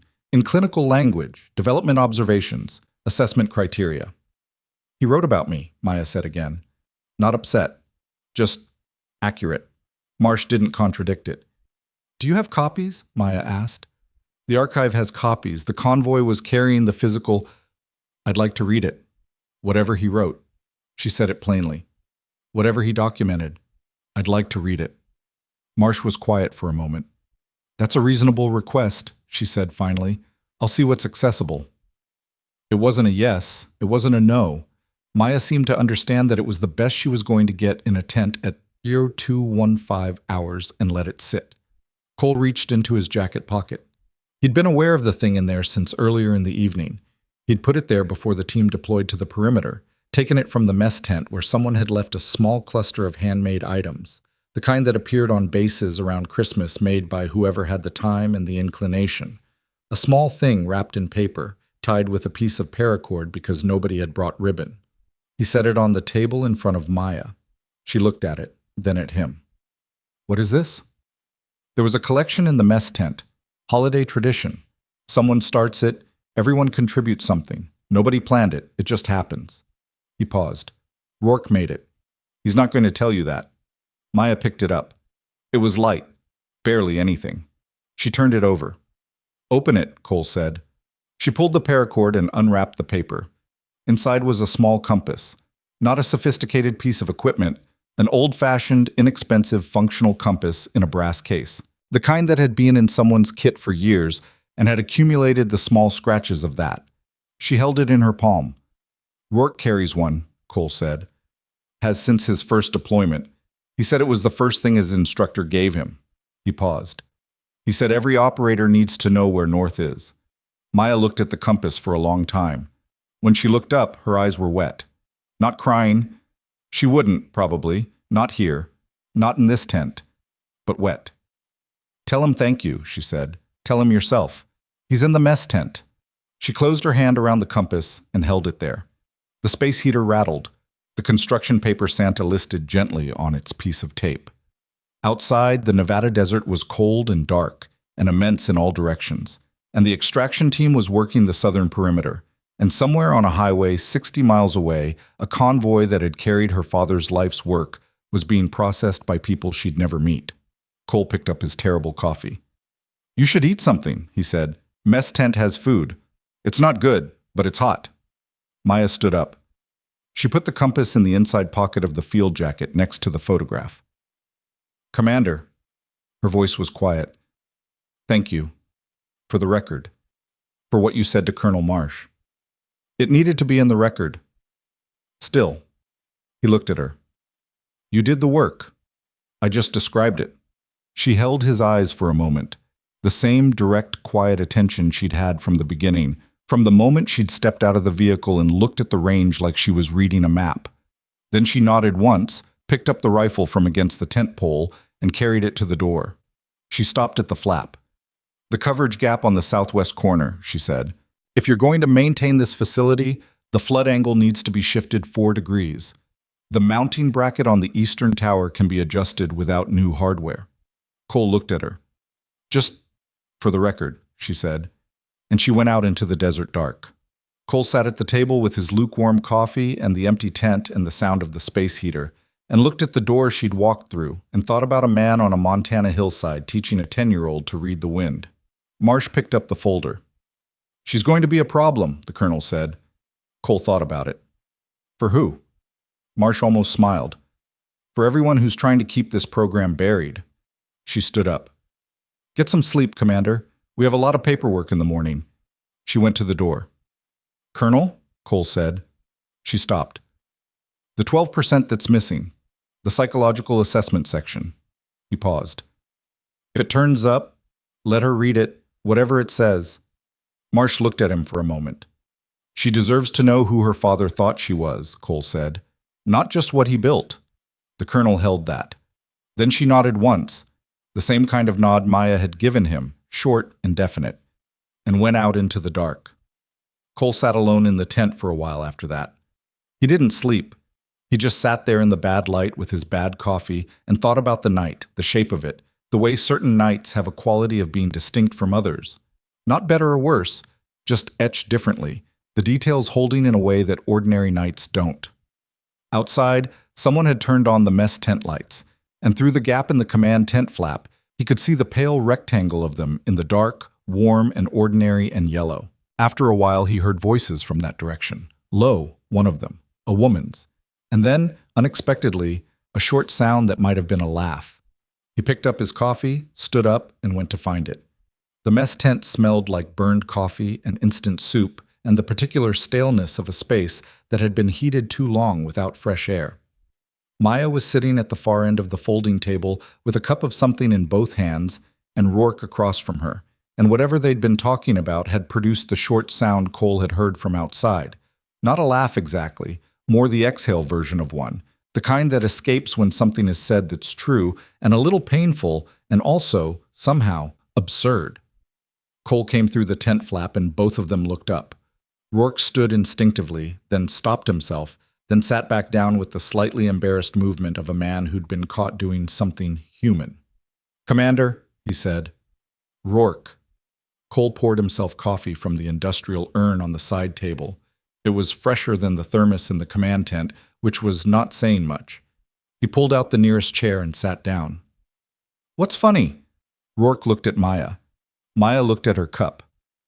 "I was telling me about his evaluation, his first one." She paused. "He missed a target." Cole looked at Rourke. 600 meters, Rourke said, with the flat delivery of someone reporting a fact they've made peace with. "Wind came up. I flinched." He turned his cup on the table. "My instructor made me write it in the range log in ink. Said flinches get recorded so you remember them." "Did you remember it?" "Every shot I've taken since." Cole looked at Maya. She was looking at Rourke with an expression that was trying to decide what to do with itself. The expression of someone being offered something they didn't expect and hadn't prepared a response for. "Your father never flinched," Rourke said to her. "That's what people say about him. But that's not true, is it?" It wasn't quite a question. Maya was quiet for a moment. "He said everyone flinches. The difference is whether you let it be the last thing your hands do or just a thing your hands did." Rourke nodded slowly. "That's better than what my instructor said." "What did your instructor say?" "He said, don't be an idiot." Rourke almost smiled. Less poetic. The tent was quiet for a while after that. Outside, the extraction team was still working. The occasional sound of a vehicle, a radio transmission, boots on frozen ground.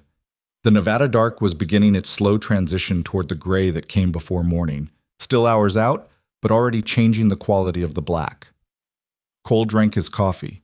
He thought about the sound he'd heard through the tent flap, that short, escaping exhale, and what it meant that it had come from Maya.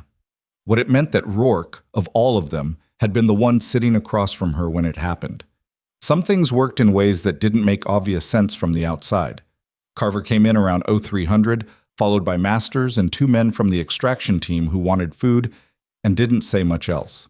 The tent filled slowly with the low-frequency energy of people who had been through something and were processing it the way men like this process things. Not by talking about it directly, but by occupying the same space and eating the same bad food, and occasionally saying something that had nothing to do with anything that had happened. Masters told a story about a vehicle breakdown in Arizona that had nothing to recommend it as a story, except that it had happened to him and he told it well. One of Garrett's men laughed in the wrong place and got corrected.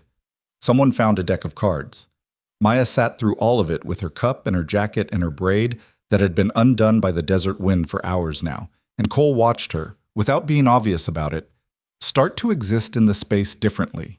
Not relaxed, that wasn't the right word, and probably wasn't possible for her tonight or for a while after tonight, but present. Less separate from the room than she'd been when he'd walked in. At some point, Rourke dealt her into the card game without asking if she wanted in. She looked at the cards that appeared in front of her, then at Rourke, then picked them up and arranged them without comment. She lost the first hand badly. She won the next 3. Nobody said anything about it. At 0430, Marsh came to find Cole. He was outside the mess tent, standing in the cold with the last of his coffee, watching the sky in the east where the darkness was starting to lose its conviction. The stars were still full overhead, but at the horizon there was a suggestion of something else coming. The detention interview started an hour ago, Marsh said. She was carrying her device and her coat was buttoned all the way up, and she looked like someone who hadn't slept and had stopped expecting to. The Nellies team has been on them since they were transported. Anything useful? One of them is talking. The other one isn't yet, but they'll get there. She stopped beside him and looked at the horizon. Hollis is in the wind. They tracked the vehicle to a staging point on Highway 93 and lost him. He had a secondary transport waiting. Cole absorbed this. He'll surface.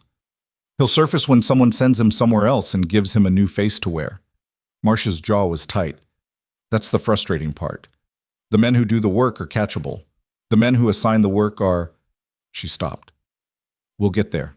It takes longer. The program, Cole said. Clear line. Recommendation goes up the chain this morning, with tonight's data attached. She paused. The evaluation record is complete. What she did on the range before the incident, what she did on the perimeter during it, it's all documented. And the committee that thought her father's projections were overstated?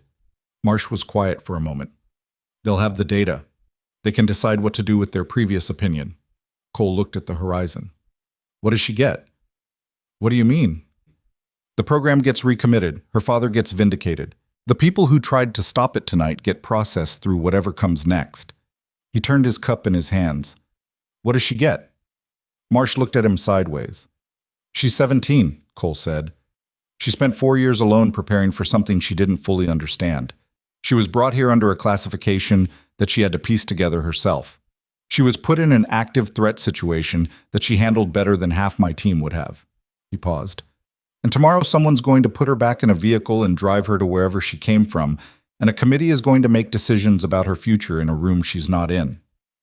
That's how the program works. I know how it works. I'm asking what she gets. Marsh was quiet long enough that Cole had time to finish his coffee and set the cup on the ground beside his boot. There are provisions, Marsh said finally, in the program structure: candidate welfare, support resources, developmental timeline with the candidate's input. She paused. Her father built them in. He was insistent about that. The review committee thought some of it was excessive for a program of this nature, but he held the line. A pause. He wrote in the program documentation that a candidate who doesn't have a life outside the capability isn't a complete candidate, that the skill without the human being underneath it is a liability, not an asset. Cole thought about Maya in the tent with the cards. The almost laugh. He was right about that too, Cole said. Yes. Marsh picked up his empty cup from the ground without being asked, tucked it under her arm. She'll have options. That's what I can tell you right now. She'll have more options than she would have had if this program had stayed buried, and more options than she had 4 years ago when she was 13 and alone in Montana, with a rifle and a grief she hadn't asked for. She paused.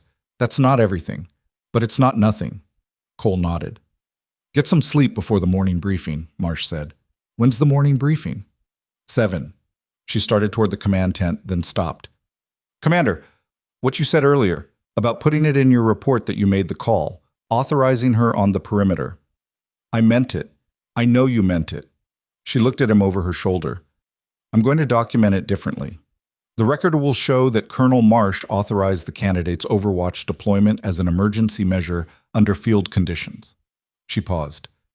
You have a career, and you were right to do it, which means there's no reason for the paperwork to look like an error you made. Cole held that for a moment. That's not necessary, he said. No, but I'm doing it anyway. She went toward the command tent. 7 o'clock. He didn't sleep. He went to the ready room, the converted storage space with the construction paper Santa and the solvent smell, and sat on the bench for a while with his back against the wall and his eyes closed, which was not sleeping but was the closest available approximation. At 0615, he was up and outside. The sky in the east had gone from suggestion to commitment, a line of pale gray light along the horizon, spreading slowly, the stars overhead beginning to give ground. The desert in early morning light looked different than it did at night, less hostile, more indifferent, the vast flat sameness of it visible now instead of hidden. The extraction team had cleared the southern fence area overnight. The two stopped vehicles were gone, towed to wherever things like that went. The fence breach had been temporarily patched with wire and stakes. The coverage gap on the southwest corner, 4 degrees, she'd said, adjust the mounting bracket, was marked with a strip of orange tape that someone from Garrett's team had put there at some point. Cole stood at the shooting bench on the main range. The target systems were still in their last positions from the evaluation. Steel silhouettes at various distances, some of them knocked flat, some still standing. In the morning light, they looked different than they'd looked under the floods. Smaller, more specific. He heard footsteps behind him. Maya stopped beside him at the bench. She'd slept, maybe. There was something slightly different in her face, a millimeter of rest that hadn't been there at 0300. Or maybe not. Maybe it was just that the worst hours of the night were past, and the body reflected that regardless. She looked at the range. You came out here, Cole said. I wanted to see it in the light. He understood that. The specific need to see a place in daylight that you'd been in the dark. To reconcile the two versions of it. They stood there for a moment looking at the steel silhouettes in the morning gray. My father used to say the range looked different every time, Maya said. Same range, same targets. He said if it looked the same every time, you weren't paying attention. What does this one look like this morning? She was quiet for a moment. Smaller than last night and further away. She paused. That's probably good. Cole put his hands in his coat pockets. Marsh is recommending the program moves forward. The evaluation data is going up the chain this morning. I know. She told me. When? About an hour ago. She came to find me in the mess tent. Maya's eyes stayed on the range. She told me about the provisions my father built into the program structure, the candidate welfare components. What did you think? A pause. I thought he was always doing two things at once, teaching me to shoot and making sure someone would look after me when he couldn't. She breathed out slowly, the breath visible in the cold air. I was angry at him for a long time after he died. Not for dying, for the size of what he left me with, the weight of it. She paused.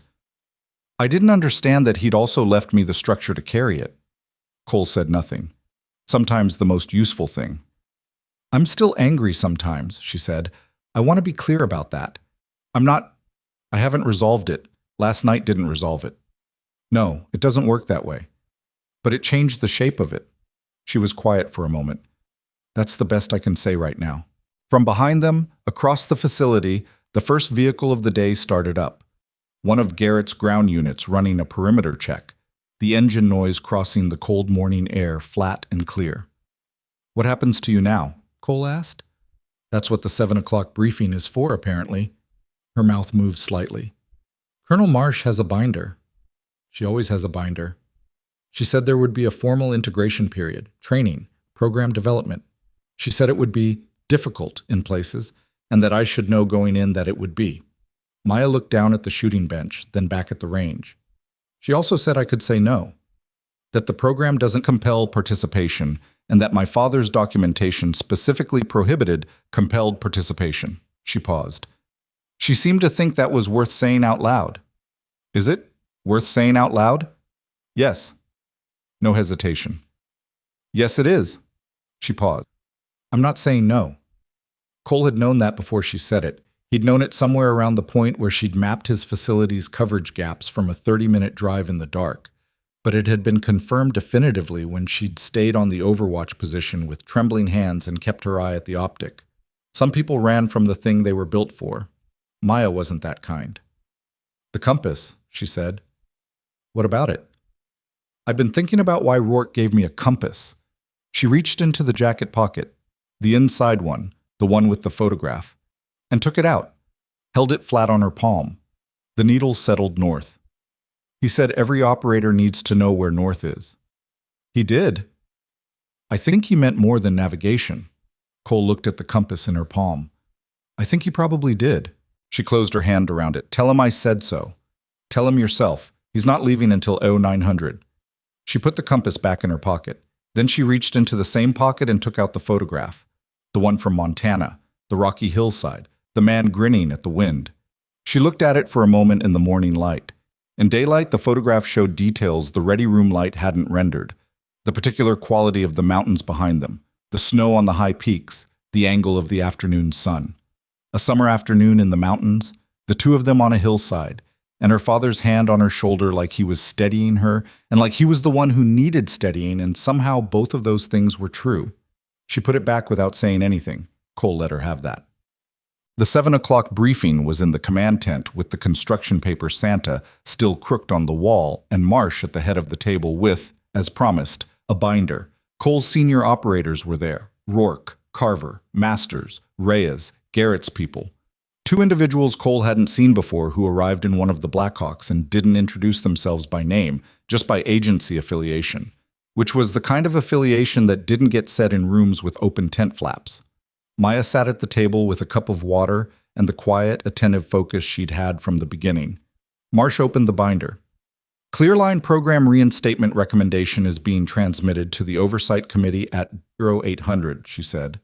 The evaluation data from last night, range performance and operational performance, will be attached in full. The committee will convene within 72 hours. One of the unnamed agency men, the operational component of last night, the threat response. There may be questions about protocol. There may be, Marsh said.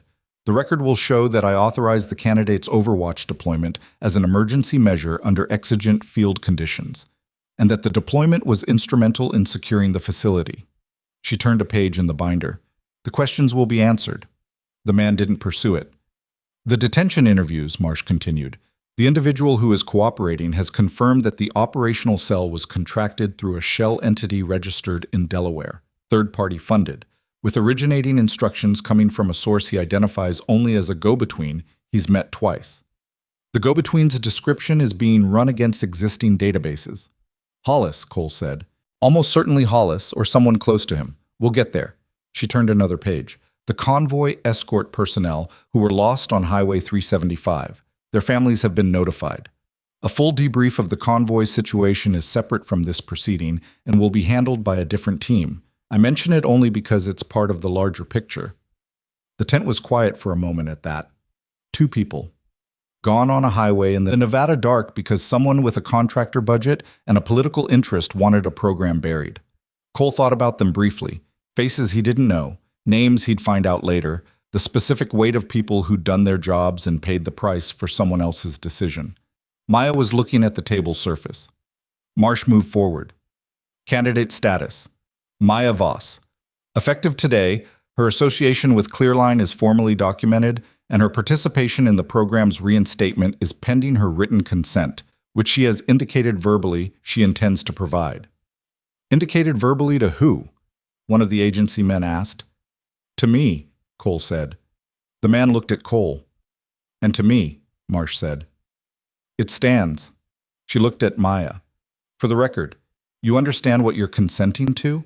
Not operationally, not in specifics, but in principle. Training, Maya said. Program development. A timeline with my input. Provisions for, she paused slightly, provisions for the rest of it, the parts that aren't the program. Yes. And I can walk away. The program has an exit protocol. Yes. Maya looked at the binder, at Marsh, at the unnamed men at the end of the table who represented something she didn't have the full shape of yet, at Cole, at Rourke, who was sitting with his arms crossed and his face neutral in the way of a man who had strong feelings and was keeping them organized. Yes, she said. I consent. Marsh made a notation. The tent moved forward. At 0840, the Blackhawks were spun up on the staging area north of the range building. The ground element was packed and moving. Garrett was doing his final walk of the facility perimeter with two of his people, the organized departure of a man who did this professionally and left things tidier than he found them. Cole's team was reassembling their gear. The evaluation was done, the original evaluation, the one that felt like 3 days ago instead of 11 hours, the range course, and the target systems and the benchmarks. All of that was in the record now. All of it. Maya was at the vehicle, Kimball's SUV, the same one that had brought her in on the washboard gravel with the 11 words, loading her equipment bag into the back. The hard case with her rifle went in first, chain of custody seal intact, because that was the protocol, and she followed protocol. Cole walked out to the vehicle. "Kimball's taking you back to Boulder City," he said. "Marsh will be in contact within 48 hours with the formal documentation." "I know." She closed the rear hatch. "She told me." "She tells people things twice. Don't take it personally." Maya almost smiled. "I noticed." He stood there for a moment with his hands in his coat pockets and the morning wind moving between them.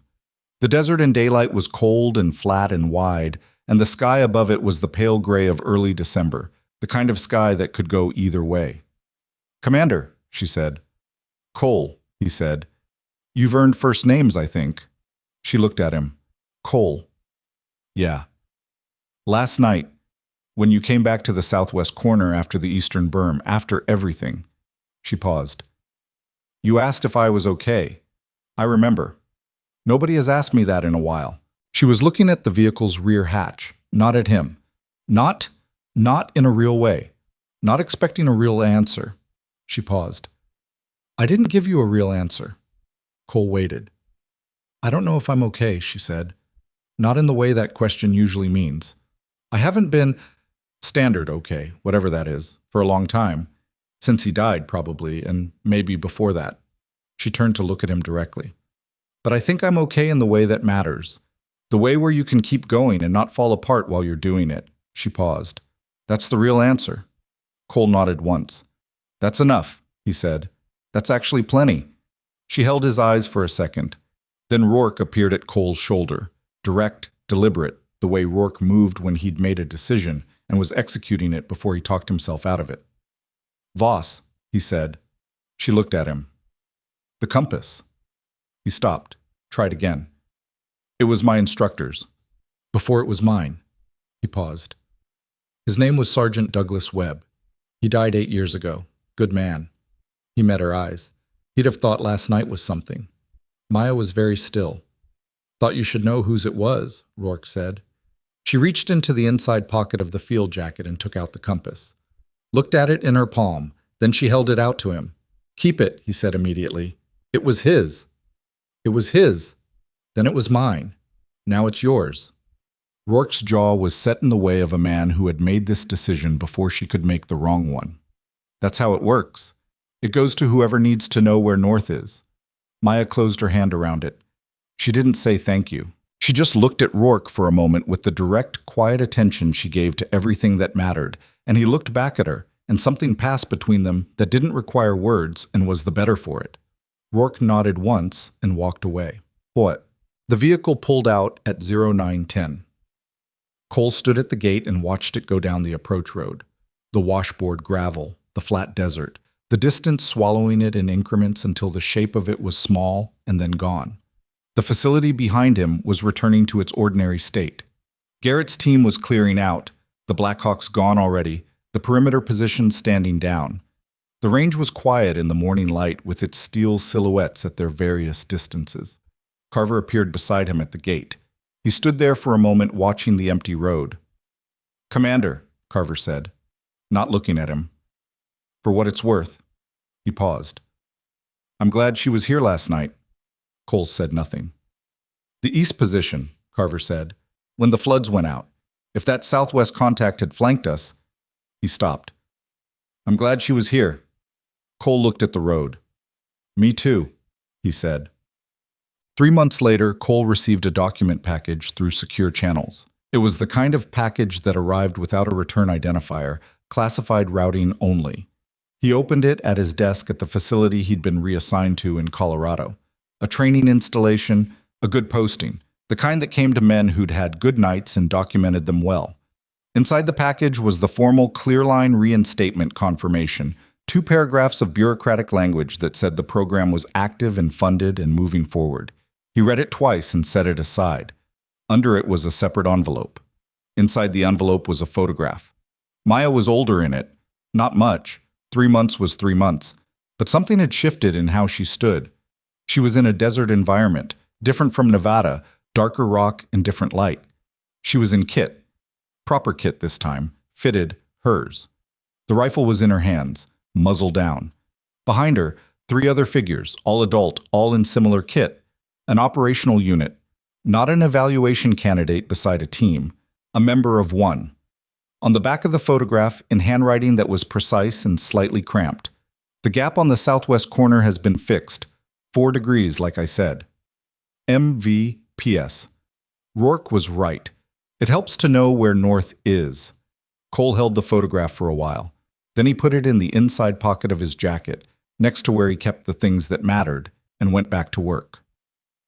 There are people the world decides the outcome for before they've had a chance to demonstrate otherwise. People handed a verdict before the evidence is in. Too young, too small, too quiet. Too much the wrong shape for the room they're standing in.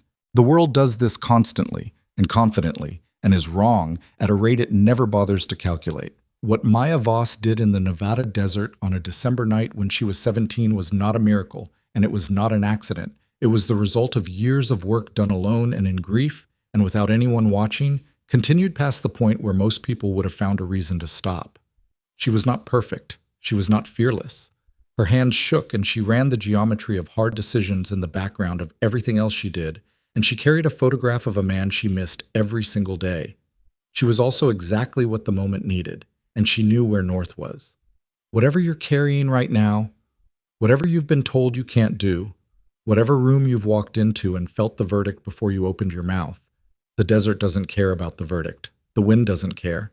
The distance between you and the target doesn't care how old you are or how much people underestimated you on the way in. Only the shot